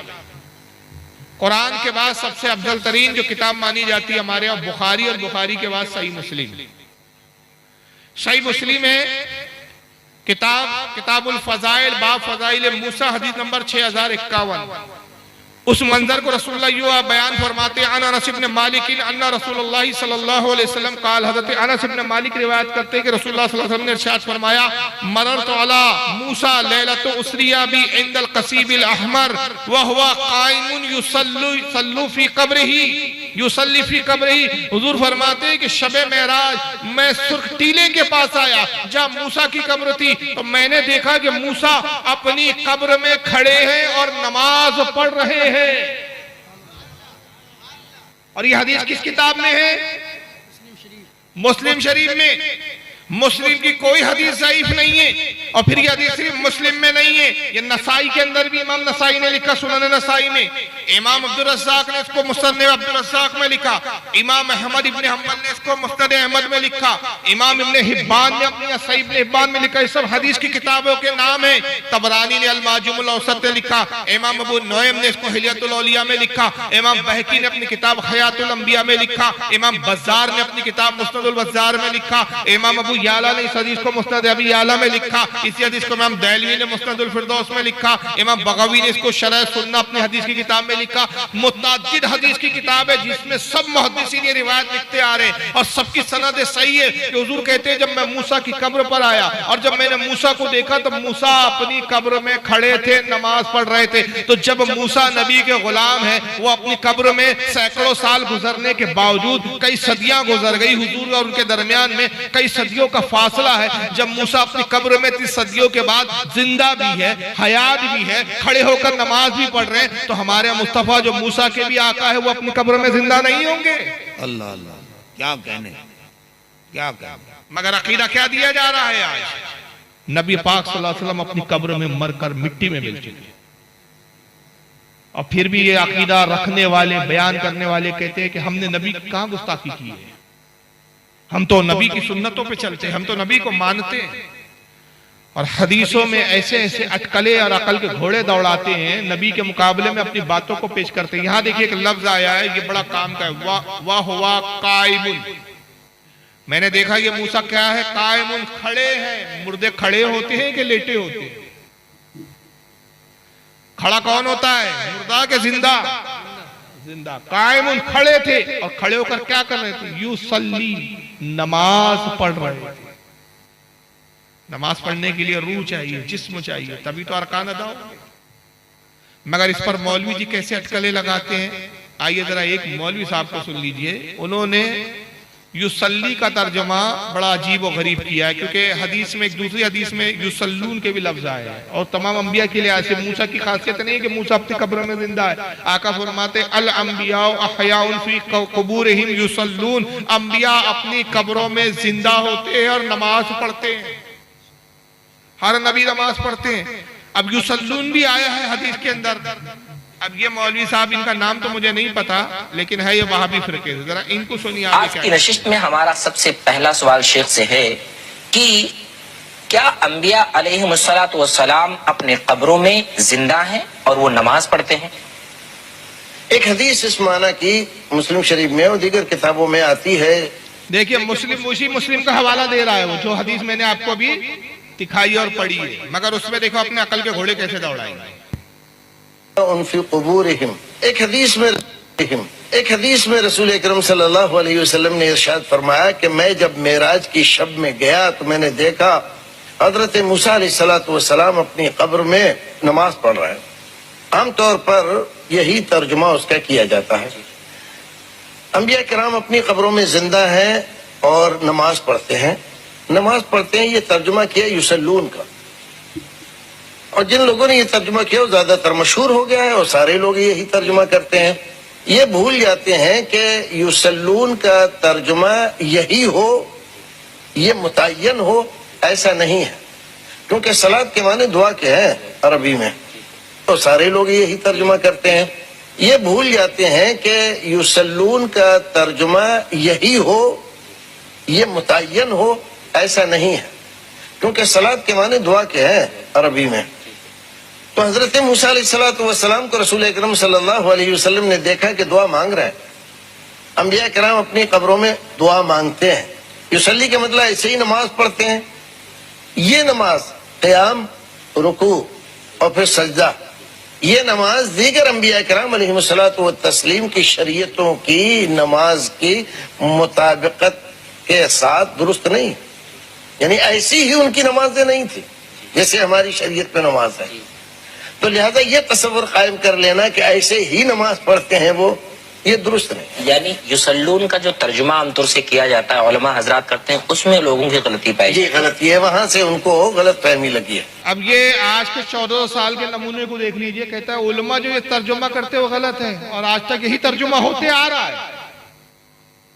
यानी 1400 साल तक जितनों ने ये तर्जुमा किया युसल्लून या युसल्ली का तर्जुमा नमाज पढ़ना, वो कहते गलत है। तर्जुमा सही क्या है, नमाज नहीं पढ़ रहे थे, दुआ कर रहे थे, वो बैठे बैठे लेटे लेटे दुआ कर रहे थे, पढ़ा हुआ था जिस्म उनका, नमाज नहीं पढ़ रहे थे। क्योंकि नमाज जाहिर है, नमाज के लिए जिस्म मानना पड़ेगा, और जिस्म जब मानेंगे तो ये पता चल जाएगा कि अंबिया के जिस्म भी सलामत है, रूह भी सलामत है, रूह और जिस्म साथ में है, और कब्र में वो अपने नमाज पढ़ रहे हैं। तो अब उसके इनकार के लिए कितनी दूर की कौड़ी लाई। कहा कि युसल्लून का मतलब दुआ भी होता है, दुआ कर रहे थे। मौलवी साहब बहस इस पर नहीं है, चलो अभी थोड़ी देर के लिए हम मान लेते हैं कि भाई दुआ ही कर रहे थे। दुआ कर रहे थे, जिंदा थे तभी तो दुआ कर रहे थे ना। तो आपके अकीदा तो यहां भी डगमगा रहा है, आपके अकीदे को तो आप यहां बचा नहीं पा रहे हैं। लेकिन अगर ऐसे अटकलें लाएंगे तो कल तुमसे बड़ा एक होशियार आएगा और फिर लुगत लाएंगा, अरबी की डिक्शनरी। और कुरान में 72 जगह आया, 72 जगह कुरान क्या फरमाता है, वाक़ीमुस्सला, कायम करो नमाज। और इसी आयत की बुनियाद पर हम 5 वक्त की नमाज पढ़ते हैं। वो लुगत खोलेगा, लुगत खोल के कहेगा देखिए साहब, सल्लू के मायने, सल्ला के मायने, ये सब उसी के अल्फाज है, उसी के मुतदारिफ अल्फाज है। वाक़ीमुस्सला, सला के मायने क्या होते हैं लुगत में? एक मायने होते, आप हंसोगे, एक मायने होते कमर पर हाथ रख के नाचना। अरबी लुगत में नमाज जो जिसका तर्जुमा हमारे उलमा ने नमाज किया, वाक़ीमुस्सलाह, सलाह के मायने क्या होते हैं? कमर पे हाथ रख के नाचना, रक्स करना। एक मायने होते हैं कमची को सीधा करना, तेल लगाकर सीधा करना, टेढ़ी कमची को तेल लगाकर सीधा करना। और एक मायने होते हैं नमाज पढ़ना। तो 14 साल तक सबने सल्ला के मायने, सलात के मायने क्या लिए? नमाज पढ़ना। अब एक होशियार है कहेंगे नहीं जी जनाब वो सब गलत करते रहे तर्जुमा आज तक, मैं अकलमंद आया हूँ और अकलमंद हूँ, मैंने इसका तर्जुमा जो है साहब मैं मानता ही नहीं कि नमाज है, बल्कि यहाँ अल्लाह फरमा रहा है वाक़ीमुस्सलाह, इसका मतलब कबर पर हाथ रखकर नाचो। अब सब कमर में हाथ रख के नाच ही रहे, ना क्यों? लुगत में है भाई। ये तो एक साहब बैठे 5 वक्त कमची को सीधी करते बैठे। भाई क्यों आप ये कमचियों को, ये लकड़ी की कमची और ये लकड़ों के बासों को आप सीधा क्यों करते रहते हो? कहा भाई कुरान में मौजूद है। भाई कुरान में तो वाक़ीमुस्सलाह है, तो आपने से कमची कैसे मुराद ले ली? वो कहेंगे नहीं जनाब उससे मुराद नमाज नहीं है, कमची को सीधा करना है। तो अहमक कहेंगे कि नहीं आप? तो ये देखिए हर पूरे 1400 साल के जितने बड़े बड़े आइम्मा हैं उनसे हटकर अपने 1.5 ईंट की मस्जिद अलग बनाते हैं और 1.5 ईंट की मस्जिद बना के कह रहे हैं कि नहीं साहब यार नमाज पढ़ना मुराद नहीं है, दुआ करना मुराद है। लेकिन मुल्ला जी भूल गए हदीस में एक लफ्ज ने तुम्हारी इस बकवास का जवाब दे दिया। अल्लाह के नबी ने ये नहीं फरमाया कि वाह हुआ, अल्लाह के नबी ने ये नहीं कहा कि मूसा से क्या नाम था वो, मैंने मूसा को देखा, मरर तो अला कब्र मूसा, मैंने मूसा को उनकी कब्र में देखा। और कब्र में कैसे देखा? युसल्ली फी कब्र ही, वो सल्ली यानी दुआ कर रहे थे। बल्कि उससे पहले एक लफ्ज फरमाया वाह हुआ कायमुन, खड़े थे। तो खड़े होने ने बता दिया कि वो नमाज ही पढ़ रहे थे, दुआ नहीं कर रहे थे जनाब। तो ये इनका हाल है। और इसकी वजह क्या है? क्योंकि इनके मौलवी साहब जो है ना, इस्माइल दहलवी साहब गुजरे हैं, उन्होंने एक किताब लिखी थी तक़वतुल ईमान, और तक़वतुल ईमान में उन्होंने लिख के मर गए वो कि साहब रसूलुल्लाह अपनी कब्र में मरकर मिट्टी में मिल चुके हैं मां। ये अपने मुल्ला की बात को निभा रहे हैं। और कैसे निभा रहे हैं ये एक मौलवी को और सुन ले आप। इनका नाम है फसीउद्दीन हैदराबादी। जरा सुनिए। मेरे नबी मोहम्मद अरबी सल्लल्लाहु अलैहि वसल्लम अपने आप को शिफा नहीं दे सकते। नबी सल्लल्लाहु अलैहि वसल्लम के बारे में मैं ये कहूंगा आपके सामने कि नबी मोहम्मद सल्लल्लाहु अलैहि वसल्लम, रसूल मोहम्मद सल्लल्लाहु अलैहि वसल्लम, उनकी कब्र मुबारक में जिंदा नहीं है। जब हमारे नबी मोहम्मद सल्लल्लाहु अलैहि वसल्लम उनकी कब्र मुबारक में जिंदा नहीं है तो फिर दूसरे उम्मती जिंदा है। फिर जब नबी जिंदा नहीं है तो दूसरे उम्मती जिंदा होंगे। तुम तो वलियों को भी जिंदा मानते हो, तुम तो अंबिया को भी जिंदा मानते हो। ये तो कह रहे हैं कि हमारे नबी अपनी कब्र में जिंदा नहीं है। अब क्यों जिंदा नहीं है? उस पर एक मौलवी साहब ने एक और अकल की दलील लाई। इनके पास हदीस नहीं है, दावा क्या? ये बड़ी मजेदार बात है कि ये जो बातिल फिरका है, ये वहाबियों का जो फिरका है, दावा तो करता है कि हम कुरान और हदीस पे चलता है, लेकिन कुरान और हदीस को छोड़कर ये अकल के घोड़े दौड़ाते, अकल की बातें पेश करते हैं। इन मौलवी साहब को सुनिए, तौसीफुर रहमान नाम है। क्या आप सल्लल्लाहु अलैहि वसल्लम की वफात हुई या आप जिंदा हैं और हर जगह पर मौजूद हैं? ये अपनी दुकानदारी चलाने के लिए ये अकीदा पेश करते हैं कि नबी कब्र में जिंदा हैं, जाओ मांगो, हर जगह मौजूद हैं। सुना है हर आशिक के घर तशरीफ लाते हो, हमारे घर में भी हो जाए चरागा या रसूलुल्लाह। और फिर अकल के इतने अंधे हैं, अब इनका अकीदा है कि नबी जिंदा हैं, हाजिर नाजिर हैं, हर जगह पे मौजूद हैं। चले ठीक है, आज से 3-4 साल पहले मैं पाकिस्तान गया तो लाहौर के अंदर हमने बड़े बड़े इश्तिहार लगे हुए देखे, बादशाही मस्जिद में अल्लाह के नबी की जूतियां पड़ी है ना, कहा वो चोरी हो गई। अच्छा जब नबी जिंदा है, हाजिर नादर है, जूतियां यहां क्यों पड़ी हैं? नबी जिंदा है, हाजिर नादर है, चलते फिरते हैं, हर जगह मौजूद है, जूतियां तुम्हारे पास क्यों पड़ी हुई? ये पगड़ी आपकी आपके पास क्यों पड़ी है? ये आसा आपका आपके पास क्यों पड़ा है? तो नबी के पास होना चाहिए। इधर कहते हो रसूलुल्लाह सल्लल्लाहु अलैहि वसल्लम मुख्तियारे कुल हैं। क्या अजीब ड्रामाबाजी है, क्या अजीब ड्रामाबाजी है। ये जनाब ने मजाक क्या उड़ाया? हुजूर सल्लल्लाहु अलैहि वसल्लम जिंदा है कहते हो आप, मौजूद है, हाजिर और नाजिर है, देखते भी हैं, मदद भी करते हैं, मांगो हुजूर से, कब्र पर जिंदा है। तो कहते अगर जिंदा है तो हुजूर की जो जूती है नाले पाक है सरकार की, वो बादशाही मस्जिद पाकिस्तान की है, वहां पे रखी हुई थी, वहां चोरी हो गई। हुजूर का आसा वहां क्यों रखा हुआ है, हुजूर की जूती वहां क्यों रखी है, फिर ये चोरी क्यों हो गई? अगर हुजूर जिंदा है तो हुजूर के पास होनी चाहिए। तो इससे पता चला कि रसूलुल्लाह जिंदा नहीं है। यानी कि ऐसी ही दलील है कि मारे घुटना फूटे आंख। इन मौलवी साहब से पूछो कि भाई आप अल्लाह को जिंदा मानते हो कि नहीं मानते हो? तुम्हारा बाप भी मानेगा, ऐसे कि कुरान में अल्लाह ने कहा कि मैं हई और कय्यूम हूं। आयतुल कुर्सी में क्या फरमाता है? अल हय्युल कय्यूम, वही ये जात है, उसी की जात है जो जिंदा है और दूसरों को जिंदगी देता है। तो अल्लाह भी जिंदा है। अब मस्जिद में आप गए, आपका जूता चोरी हो गया, तो कल आप कहेंगे अल्लाह तेरे घर में चोरी हो गया, तू जिंदा है, तू हाजिर है नाजिर है, मेरा जूता कैसे चला गया? हरम में चोरी नहीं होती साहब, हरम में जेब नहीं काटे, कहेंगे अल्लाह तेरा घर है, तेरा हरम है, यहाँ तो जेब कट गया मेरा। तो कहेंगे भाई जिंदा होने का मतलब थोड़ी है कि रखवाली करते बैठे रहे। ये तो दुनिया दारुल अमल है। लोगों ने मस्जिदों में भी चोरियां की, मस्जिदों को भी ढाया, खाने काबा कई बार ढाया भी गया, खाने काबा के हजरत असवद को उखाड़ा भी गया, कई वाकयात ऐसे, मदीना उजाड़ा गया, मस्जिद नबी में घोड़े भी बांधे गए, दुनिया भर के वाकयात तारीख में गुजरे।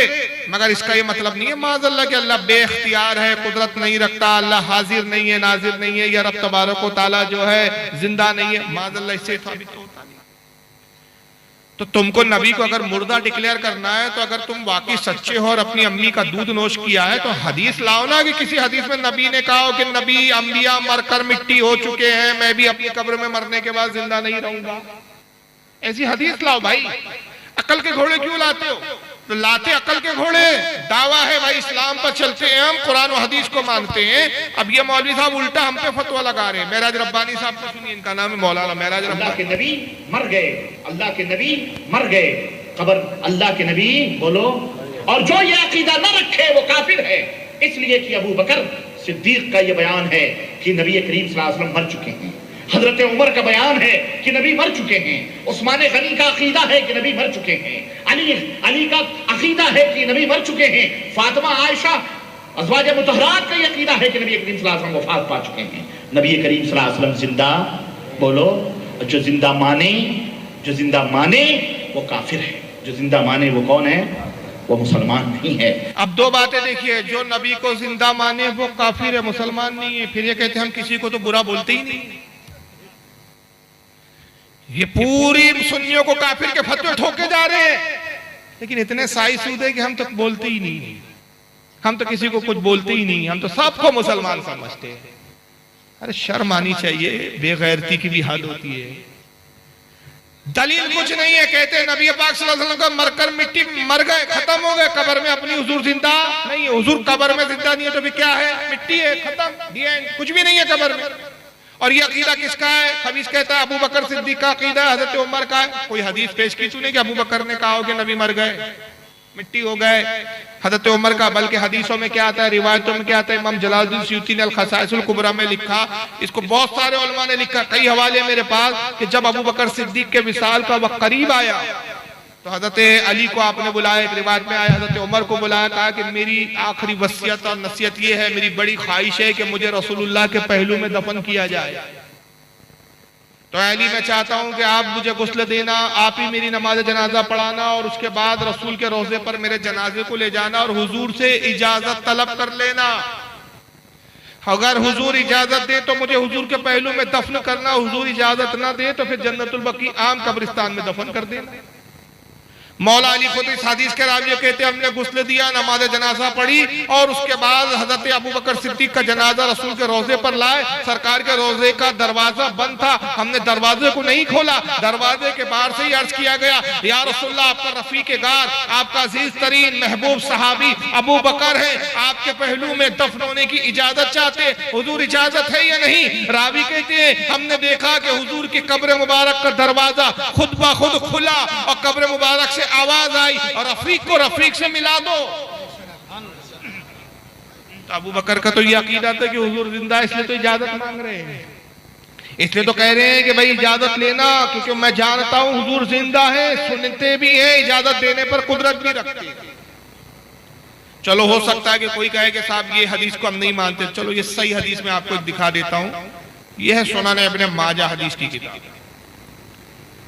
5-6 हदीस की जो सही किताब है इसको सयाह सित्ता कहा जाता है। कुरान के बाद 6 हदीस की किताबें जो सबसे मुअत्तबर मानी जाती है, जिसमें पहली बुखारी, दूसरी मुस्लिम, तीसरी अबू दाऊद, चौथी तिरमिजी, पांचवी सुनन नसाई, छठी इब्न माजा।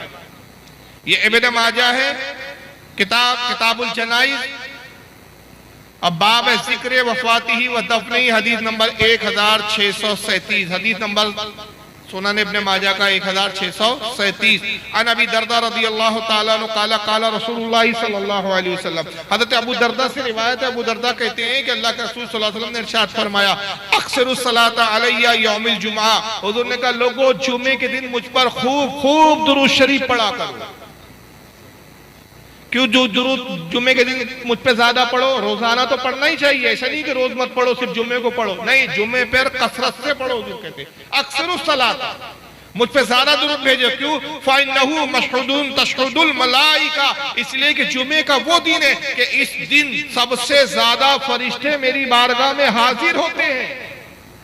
रोजाना कितने फरिश्ते आते हैं हुजूर की कब्र पे, पता है आपको? इमाम बुखारी के उस्ताद है हजरत इमाम दारमी, उनकी किताब है सुनाने दारमी, उसमें लिखते हैं कि रोजाना हुजूर की कब्र पर 70,000 फरिश्ते सुबह आते हैं और 70,000 फरिश्ते रात में और शाम में आते हैं।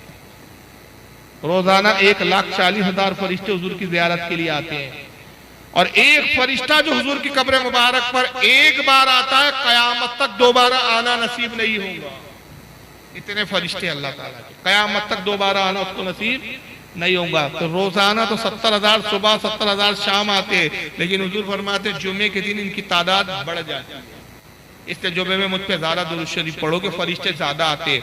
फाइदा अहदन लन युसल्ली अलैया इल्ला उरिदत अलैया सलातुहु हत्ता यफरगु मिनहा, हुजूर सल्लल्लाहु अलैहि वसल्लम फरमाते कि जब तुम में से कोई मुझ पर दुरूद पढ़ता है, वो फरिश्ते तुम्हारा दुरूद मुझ तक पहुंचाते हैं, और जब तक तुम पढ़ते रहते हो दुरूद मुझ तक पहुंचता रहता है, यहाँ तक कि पढ़ने वाला खुद फारिग हो जाए, खामोश हो जाए। जब वो खामोश हो जाता है तो फिर दुरूद मुझ तक नहीं पहुंचता, मगर जब तक वो पहुंचता है, पढ़ता है, वो दुरूद मुझ तक पहुंचता रहता है। और इस हदीस की तशरीह के अंदर हज़रत इमाम काजी अयाद रहमतुल्लाह अलैह किताब शिफा में फरमाते हैं, बहुत बड़े इमाम गुजरे हैं ये, इमाम काजी अयाद इस हदीस की तशरीह में दूसरी हदीस लाते हैं कि हुजूर फरमाते हैं कि जब कोई मेरा बंदा मुझ पर दुरूद शरीफ पढ़ता है तो फरिश्ता यूं अर्ज करता है, या रसूल अल्लाह, झारखंड का एक इलाका है, झारखंड का एक इलाका जमीलाबाद, उसके अंदर एक जलसे में फुला इब्ने फुला शख्स बैठा हुआ है, सरकार फुला इब्ने फुला ने आप पर दुरूद भेजा है।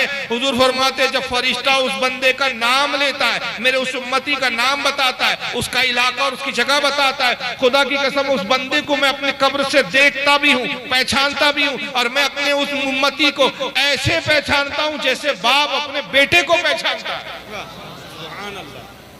इस सारी हदीसें इस बात की दलील है कि हुजूर सल्लल्लाहु अलैहि वसल्लम अपनी कब्र में एहसास के साथ जिंदा है।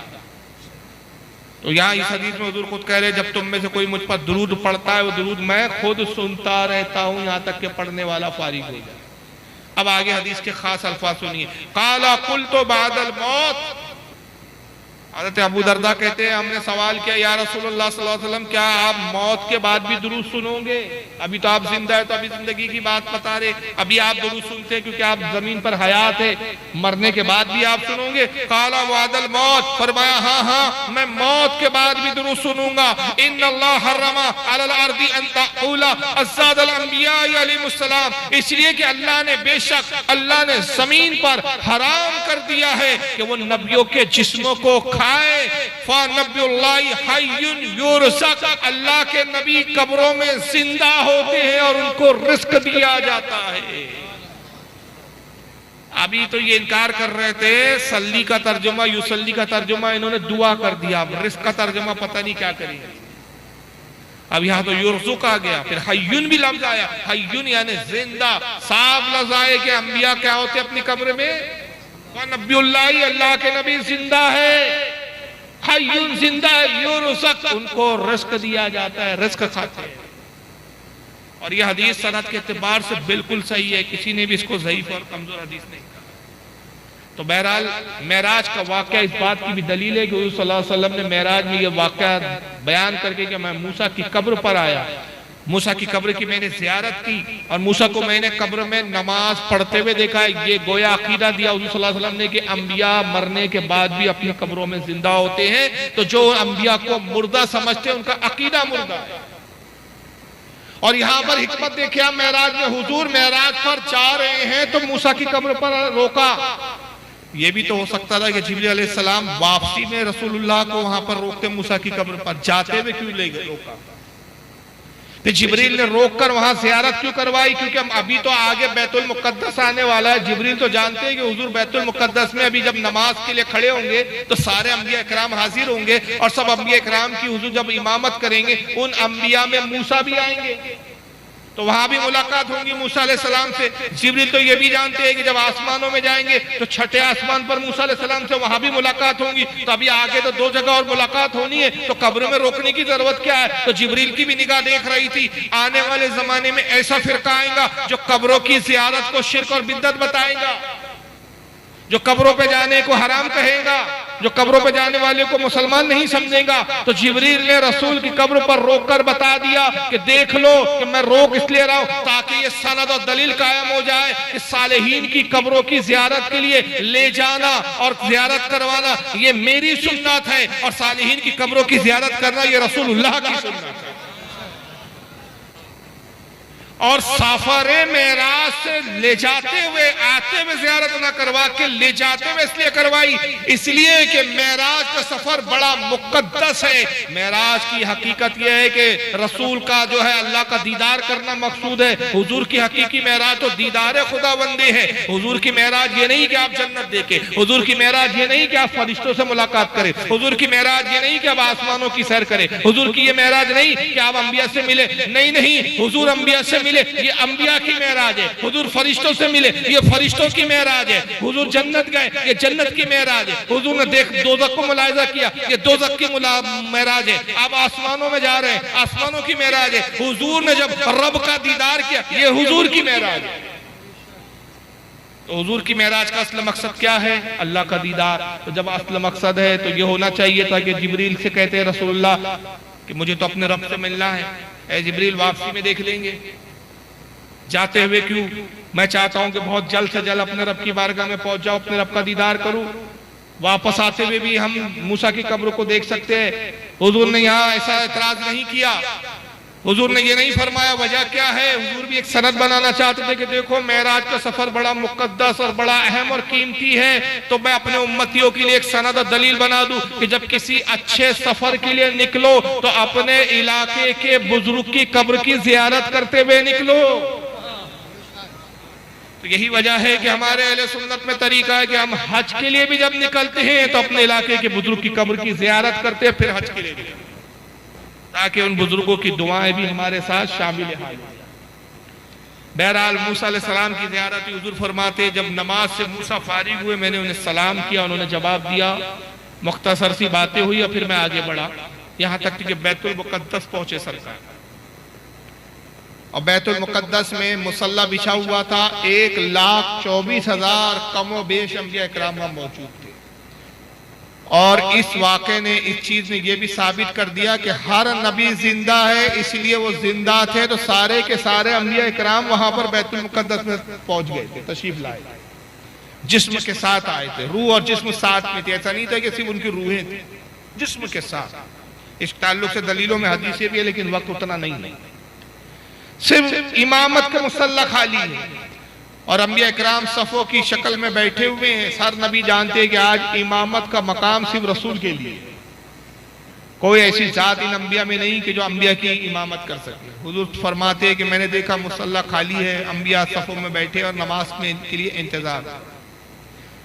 तो जिब्रील ने हाथ पकड़ा और कहा, या रसूलल्लाह, आज रूए ज़मीन पर ऐसी कोई जात नहीं कि सिवाय आपके कोई अंबिया की इमामत करे। सरकार ये मुसल्ला आपके लिए। सारे अंबिया इकराम की हुजूर ने इमामत करके बता दिया कि मैं तमाम अंबिया इकराम का सरदार। और उसके बाद फिर आप यहां से बैतुल मुक़द्दस से जब आगे बढ़ते हैं फिर खलाओं का सफर शुरू होता है। खला किसे कहते हैं? जहां हवा नहीं। हमारी जमीन का एक हिस्सा तक जब हम जाते हैं तो हवा है और उसके बाद फिर हवा जब खत्म हो जाती है उसको खला कहते हैं। वैक्यूम, अंग्रेजी में इसको वैक्यूम कहते हैं, वहां हवा नहीं है, इंसान वहां सांस नहीं ले सकता, जिंदा नहीं रह सकता। मगर आप खलाओं से गुजर रहे हैं, गोया हुजूर सल्लल्लाहु अलैहि वसल्लम बता रहे हैं कि मैं हवाओं का मोहताज नहीं हूं, हवा मेरी मोहताज है। फिर खलाओं का सफर जब मुकम्मल हुआ तो फिर आग का और गैस का कुर्रा आता है। साइंसदान कहते हैं कि जब खलाओं की एक हद खत्म हो जाती है तो उसके बाद जो मंजिलें आती है वहां इतनी गैस होती है, इतना गर्म इलाका होता है कि वहां इंसान क्या किसी चीज का गुजर ही नहीं हो सकता। मगर रसूलुल्लाह उस इलाके से भी, उस कुर्राए आग से और उस कुर्राए गैस से भी आगे निकलते हैं, गुजरते। गोया हुजूर बता रहे हैं कि ये अशिया, ये चीजें, ये आग, ये गर्मी, ये तपिश मुझे नुकसान नहीं पहुंचा सकती। वजह क्या है?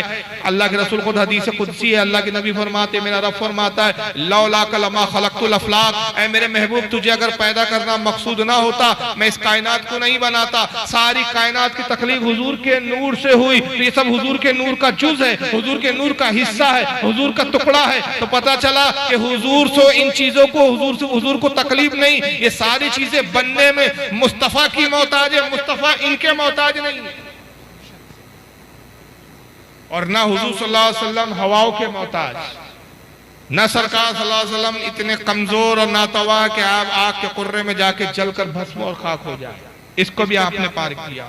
सही बुखारी और सही मुस्लिम की हदीसों में आता है कि जब आसमानों की तरफ बढ़े तो हर आसमान में दरवाजे थे, हर दरवाजे पे जिब्रील अलैहिस्सलाम उन दरवाजों पे आवाज देते कि दरवाजा खोला जाए।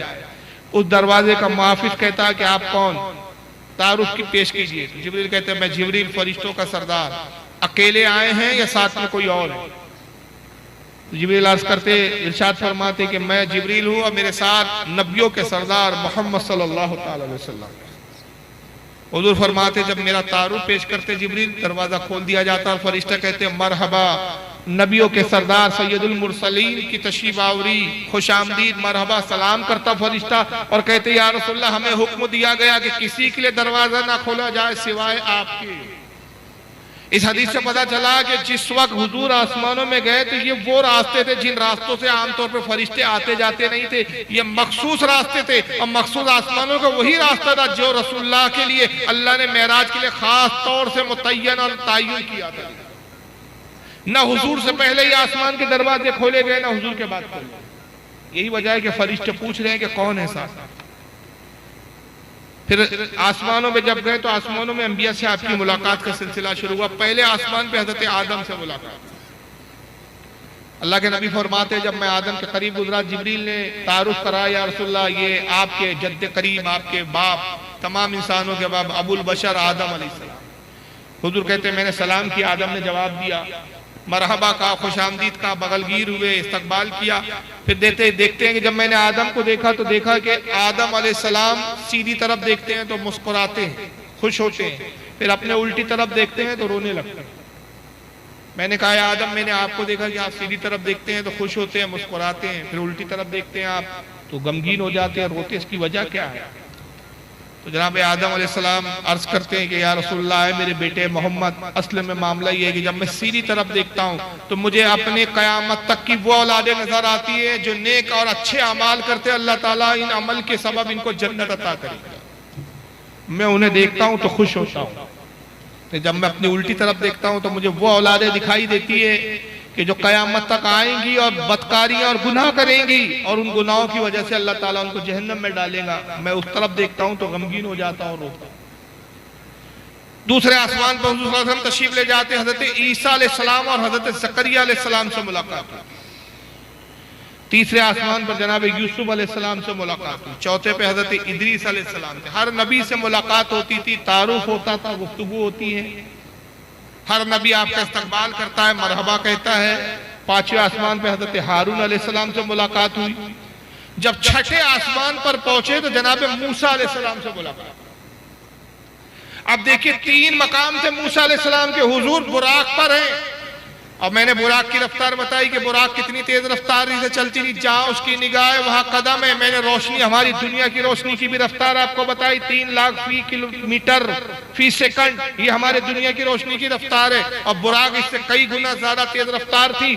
तो जब हजरत हुजूर सल्लल्लाहु अलैहि वसल्लम बुराक में सफर कर रहे हैं तो पहली मरतबा मूसा को कब्र में देखा, दूसरी मरतबा बैतुल मुकद्दस में देखा, और जब तीसरी मरतबा छठे आसमान पर पहुंचे तो वहां मूसा पहले से मौजूद थे। क्या मतलब? तो यहाँ बताया गया कि बुराक जो है वो अंबिया से अफजल नहीं, अंबिया से ज्यादा तेज रफ्तार नहीं, क्योंकि बुराक अपनी रफ्तार से चल रही थी और ये अंबिया अपनी नब्वत की रफ्तार से चल रहे थे। तो नब्वत की रफ्तार दुनिया की तमाम रफ्तारों से ज्यादा है।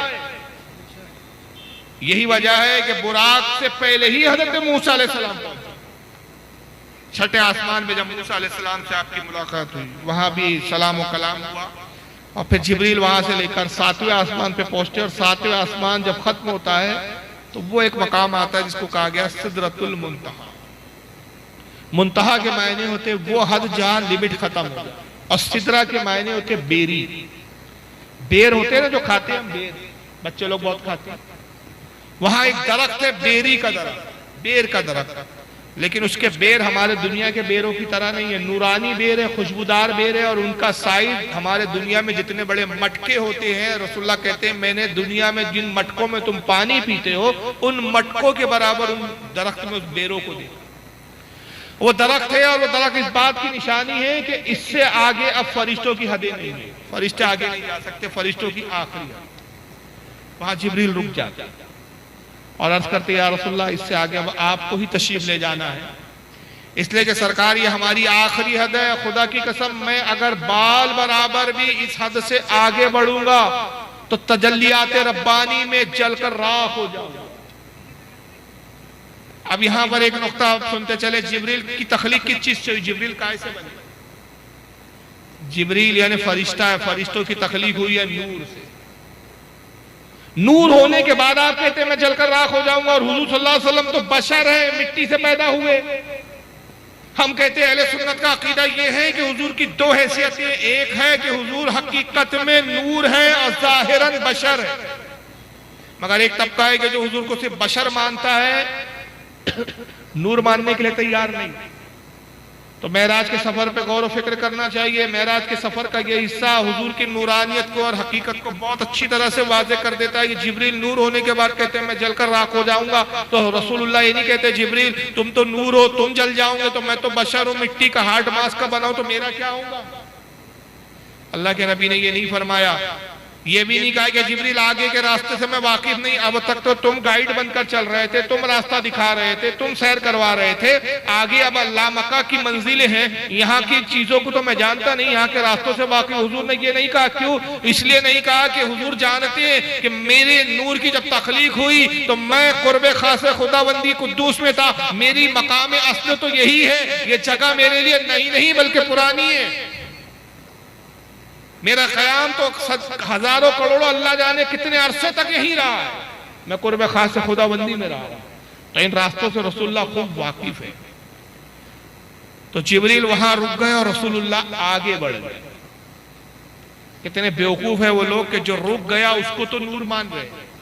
जुमला सुने, जो रुक गया उसको नूर मान रहे हैं, और जो बढ़ गया उसको अब तक बशरी कह रहे हैं, नूर मानने के लिए तैयार है।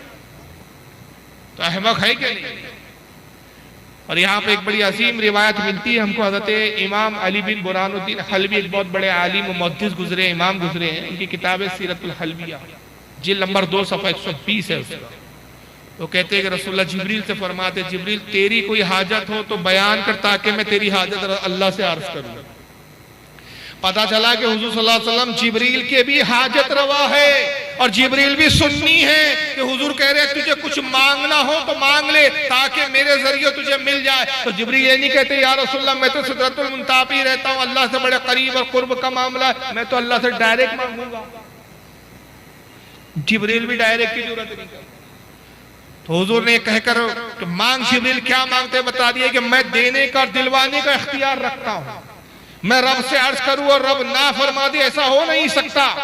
इसलिए कि आलत की जबान में खुदा की रजा चाहते हैं दो आलम, खुदा चाहता है रजाए मोहम्मद। जिब्रील तेरी क्या है?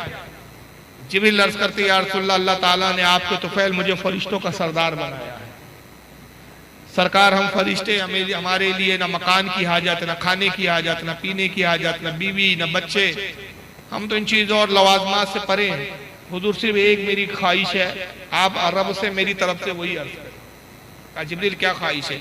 या रसूलल्लाह, जब आपकी उम्मत क़यामत के दिन पुल सिरात से गुजरे तो मैं ये चाहता हूं कि अल्लाह ताला मुझे हुक्म दे कि जिब्रील अपने परों को पुल सिरात पर बिछा दे, ताकि या रसूलल्लाह आपकी उम्मत मेरे परों पर से आसानी से गुजर जाए और जहन्नम में गिरने से बच जाए।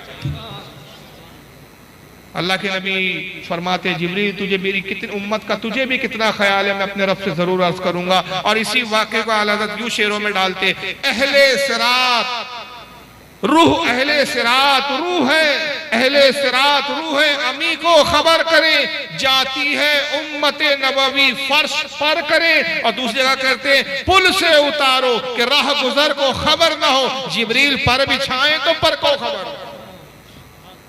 इसी हदीस की तरफ आला हज़रत ने इसको इशारा किया। फिर हुजूर का यहाँ से सफर ला मका की तरफ शुरू होता है। ला मका ये बस एक लफ्ज है जिसको आज तक दुनिया में कोई ऐसा शख्स पैदा ही नहीं हुआ जो इसको समझा जाए। इसका लफ्जी तर्जुमा होता है ला मका, कोई जगह ही नहीं, नो स्पेस। क्या है अल्लाह जाने, उसका रसूल जाने। कोई जगह ही नहीं, कोई हद ही नहीं, हदों से लिमिटों से पाक है वो, क्या चाहे अल्लाह ही जाने। लफ्जों की भी तंगदामिनी है। इस बुनियाद पर उलमा ने कह दिया ला मका, कोई जगह ही नहीं, नो स्पेस। हुजूर जब वहां से बढ़ते हैं तो हिजाबात है, नूरानी हिजाबात है, जिनकी मंजिलें कई कई हजार सालों की राह।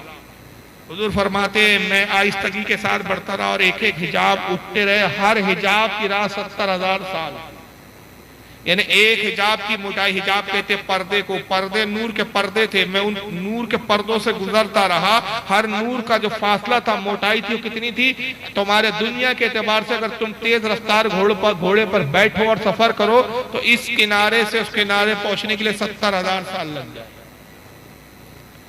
सरकार फरमाते हैं कि मैं उन हिजाबों को पार करता रहा, एक एक हिजाब उड़ता रहा और मैं उन हिजाबों से गुजरता रहा, यहां तक कि मैं 70,000 हिजाबों से परे जब आगे बढ़ा तो मेरे कानों में आवाज आई, किफ या मोहम्मद इन्ना रब्बिका युसल्ली, ऐ मोहम्मद ठहर जाओ, ऐ मोहम्मद रुक जाओ, आपका रब आप पर सलामती दे। ये रब का कलाम था, आवाजों से पाक। ये ना समझे कि जैसे हम गुफ्तगू कर रहे इस तरह गुफ्तगू हुई, वो अल्लाह ही जाने क्या कलाम था, कैसी तासीर थी, कैसी आवाज से पाक है अल्लाह का। उसको लफ्जों में हम डाल नहीं सकते, समझा नहीं सकते। ये सब गैब के अकीदे हैं हमारे। जितना हदीसों में आ गया हम उसको उसी तरह पढ़ते हैं, उसी तरह बयान करते हैं और उस पर ईमान रखते हैं। हुजूर कहते हैं मुझे आवाज आई, मेरे रब ने कहा मोहम्मद ठहर जाओ, तुम्हारा रब तुम पर सलाम भेजता है।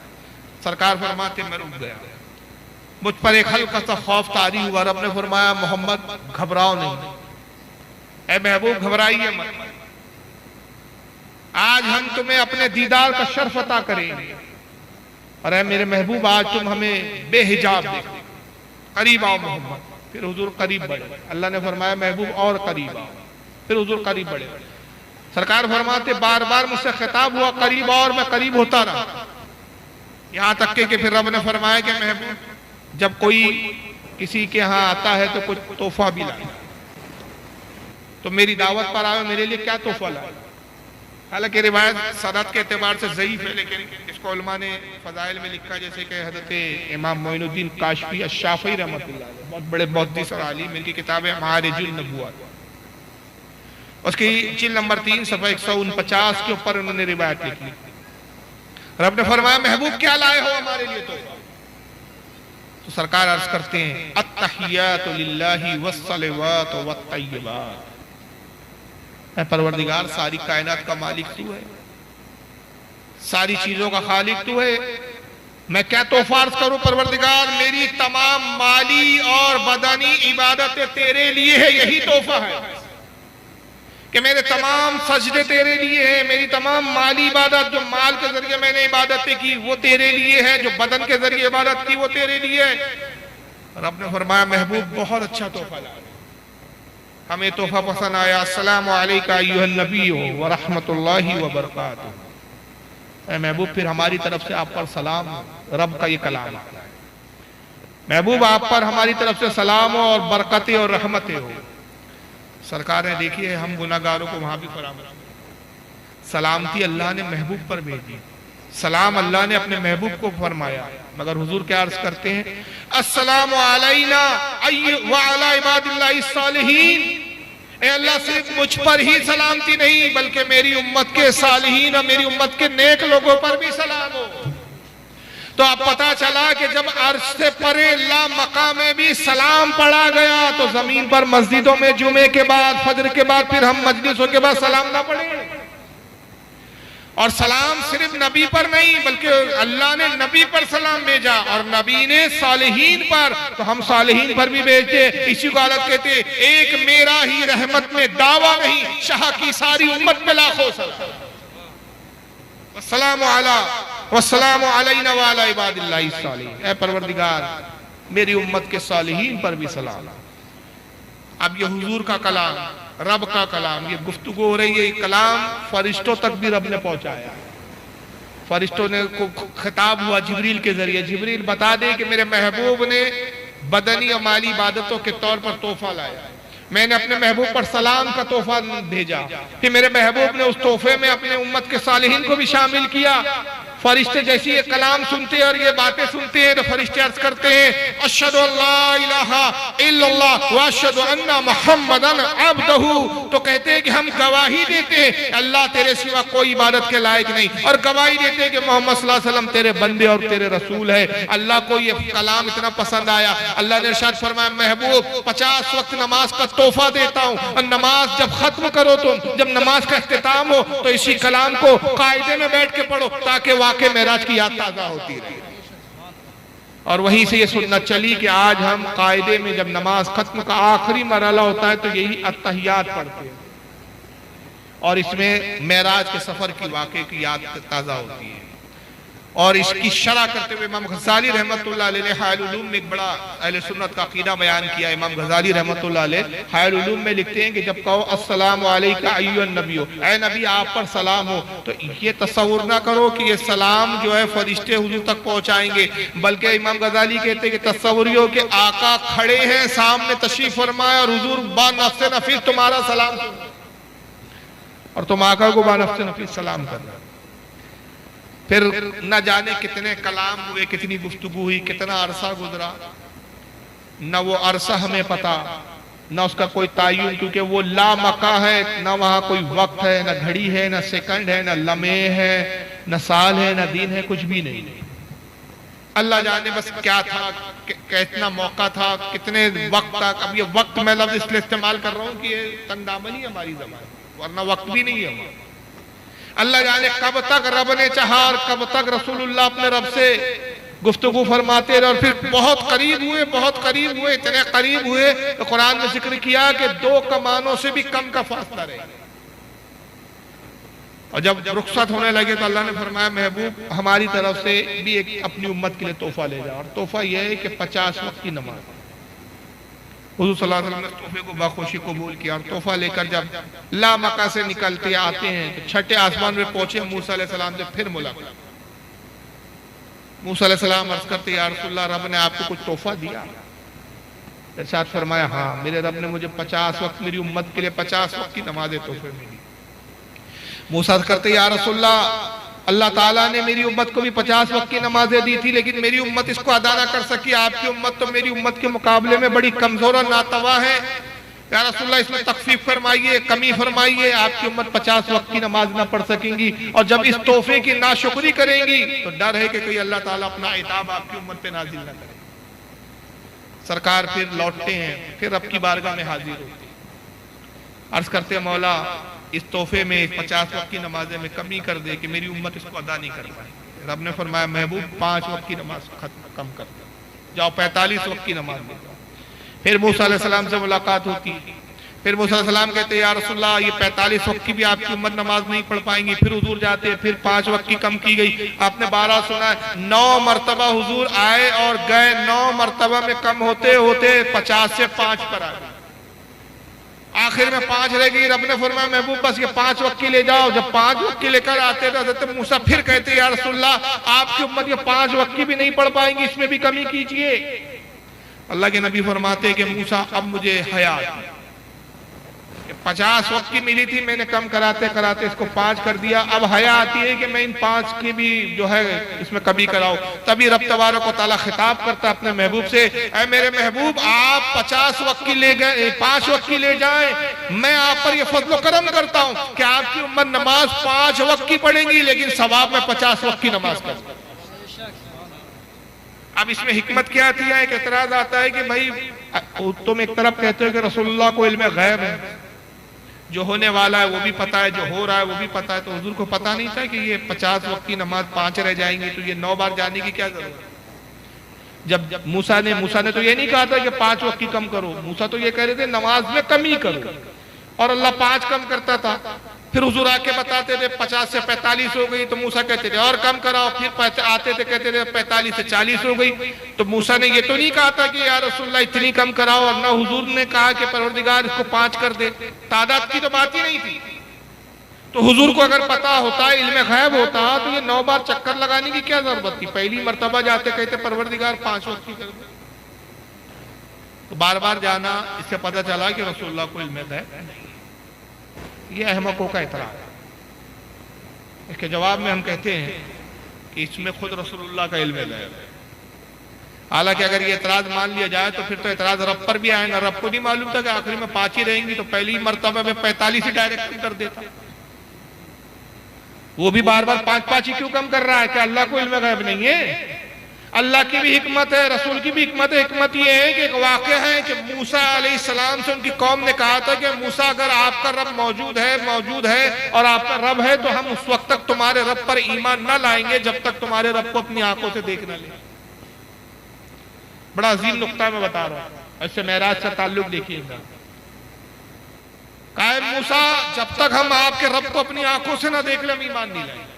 मूसा अलैहिस्सलाम गए, मौला मेरी कौम कहती है कि तेरा दीदार करना चाहती है, जब तक तुझे देखेंगे नहीं ईमान नहीं लाएंगे। रब ने फरमाया लन तरानी नहीं देख सकते।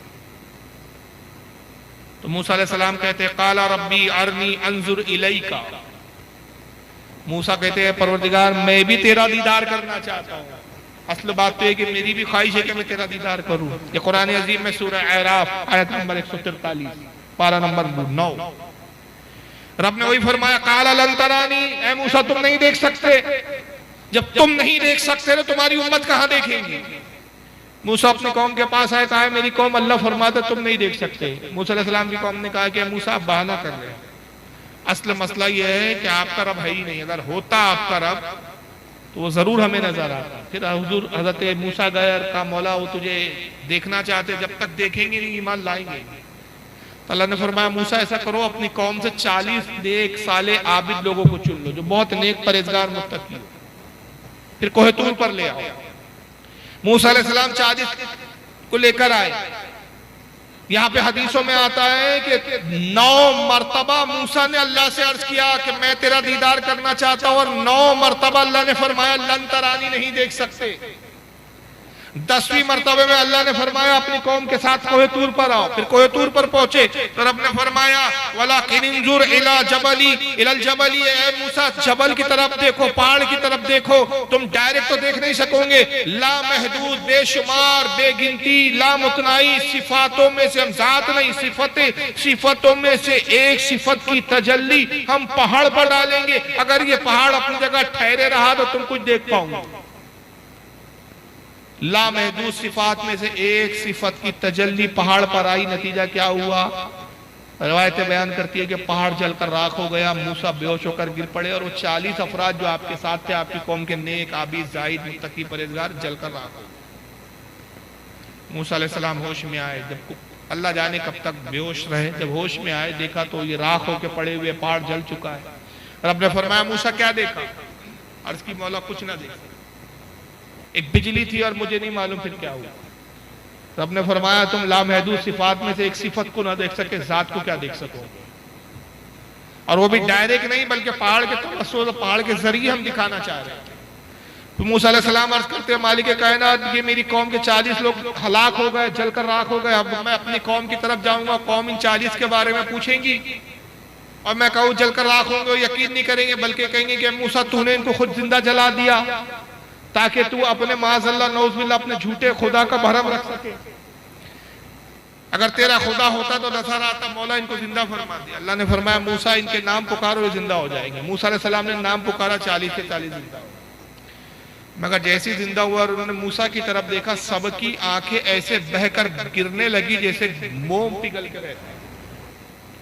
मूसा अलैहिस्सलाम हैरान हो गए, कहा कि तुम्हारी आंखें इस तरह क्यों बही? उन्होंने कहा मूसा आपको ख्याल नहीं है, जरा तवज्जो कीजिए, आपकी आंखों में वो ताबनाकी है, वो रोशनी है कि उसकी तरफ देखने में हमें ताब नहीं, ये रोशनी और ये ताबनाकी का असर है कि हमारी आंखें मोम की तरह बह गई। फिर मूसा अलैहिस्सलाम ने जब अपने आप पर गौर किया, इन वाक़िअत की वजह से आप उतने गौर फिक्र नहीं कर रहे थे, जब आपने अपनी बीनाई पे गौर किया तो उलमा फरमाते, हदीसों में आता है कि मूसा अलैहिस्सलाम ने वो सिफात, लामहदूद सिफात में से एक झलक का एक थोड़ा सा लम्हा देखा था, उससे आपकी बीनाई की तासीर क्या हो गई? ये हो गई कि 300 मील की दूरी पर काली रात में काली चट्टान पर काली चूटी को चलता हुआ देख लेते थे। काली रात में 300 मील की दूरी पर काली चट्टान पर, काले पहाड़ पर काली चूटी को चलता हुआ, यह आपकी बीनाई का। मूसा अलैहिस्सलाम ने दुआ की, मौला इनकी आंखें ठीक कर दे। आंखें ठीक हो गई। मूसा अलैहिस्सलाम ने अपनी आंखों में पट्टी बांध ली, पट्टी बांध के घर तशरीफ लाए। आपकी बीवी सफूरा आती है, ऐ मूसा मेरे शोहर आपने अल्लाह को देखा? कहा नहीं, मैं रब की सिफात का एक थोड़ा सा देख सका, फिर भी मैं बेहोश हो गया, मैं कमा हक़्क़हू रब का दीदार ना कर सका। कहा आपने आंखों में पट्टी क्यों बांध रखी है? कहा अल्लाह ने मेरी आंखों को इतना ताबनाक और रोशन कर दिया है कि जो मेरी आंखों की तरफ देखता है उसकी आंखें मोम की तरफ पिघल जाती। मेरे आंखों में अल्लाह के तजल्ली, सिफात की तजल्ली की झलक और रौनक है, किसी में ताब नहीं कि मेरे आंखों को देख सके। हज़रत सफूरा कहती है मैं तो देखूंगी, आप दिखाइए। जिद करने लगी, आप समझाने लगे, नहीं मानी। तो हज़रत मूसा कहते अच्छा सफूरा ऐसा करो कि अपनी एक आंख पर हाथ रख लो, एक आंख से देखो कि अगर नाबी ना हो तो एक ही आंख से नाबी, एक आंख तो तुम्हारी सलामत रही। उन्होंने कहा अच्छा ठीक है, मैं एक ही आंख से देखूंगी, वादा करता हूँ। एक आंख पे हाथ रख लिया हजरत सफूरा ने। मूसा अलैहिस्सलाम ने अपनी आंख की पट्टी हटाई, जैसी हटाई आंख बह गई, मगर उस आंखों में तजल्लियात रब्बानी की झलकियां थी। हजरत सफूरा देखने में ऐसी मगन हुई कि बेख्याल और बेख्तियार जब ये आंख जाहिर हुई तो उस दीदार को मुसलसल देखने के लिए हाथ भी अपना हटा दिया, दूसरी आंख भी बह गई, दोनों आंखों से नाबी ना हो। मूसा अलैहिस्सलाम सज्जे में गिर गए, रब से अर्ज करते मौला तूने मुझे पैगंबर बनाया, कौम से मैं तबलीग के लिए खिताब करूंगा, मुखातिब होऊंगा, कौम मेरी आंखों की तरफ देखेंगी, सारी कौम इस तरह से नाबीना हो जाएगी। रब तबारक व तआला ने 70,000 पर्दे गैबी आपकी आंखों के दरमियान, मगर 70,000 गैबी पर्दों, 70 या 70,000 गैबी पर्दों के बाद भी मूसा की बीनाई का वही आलम था कि उन पर्दों के परे 300 मील की दूरी पर काली चट्टान में काली रात में काली चूटी को चलता हुआ। इमाम काजी अयाद रहमतुल्लाह अलैह किताब शिफा में हदीस नकल करके कहते हैं अजीज जरा गौर तो कर, मूसा अलैहिस्सलाम ने लामहदूद सिफात में से एक सिफत को देखा था, तो रोशनी और देखने का आलम यह है। मुस्तफा ने अल्लाह की सिफत को नहीं बल्कि मेराज की शब कमा हक़्क़हू ज़ाते खुदावंद कुद्दूस को देखा, तो नबी की बीनाई का आलम क्या होगा। तो हालत की ज़बान में अगर हुजूर अपनी कब्र में रहकर हमारे हालात से वाकिफ हो जाए तो क्या ताज्जुब है। तो फरियाद जो उम्मती करे हाल ज़ार में, मुमकिन नहीं कि खैर बशर को खबर ना हो।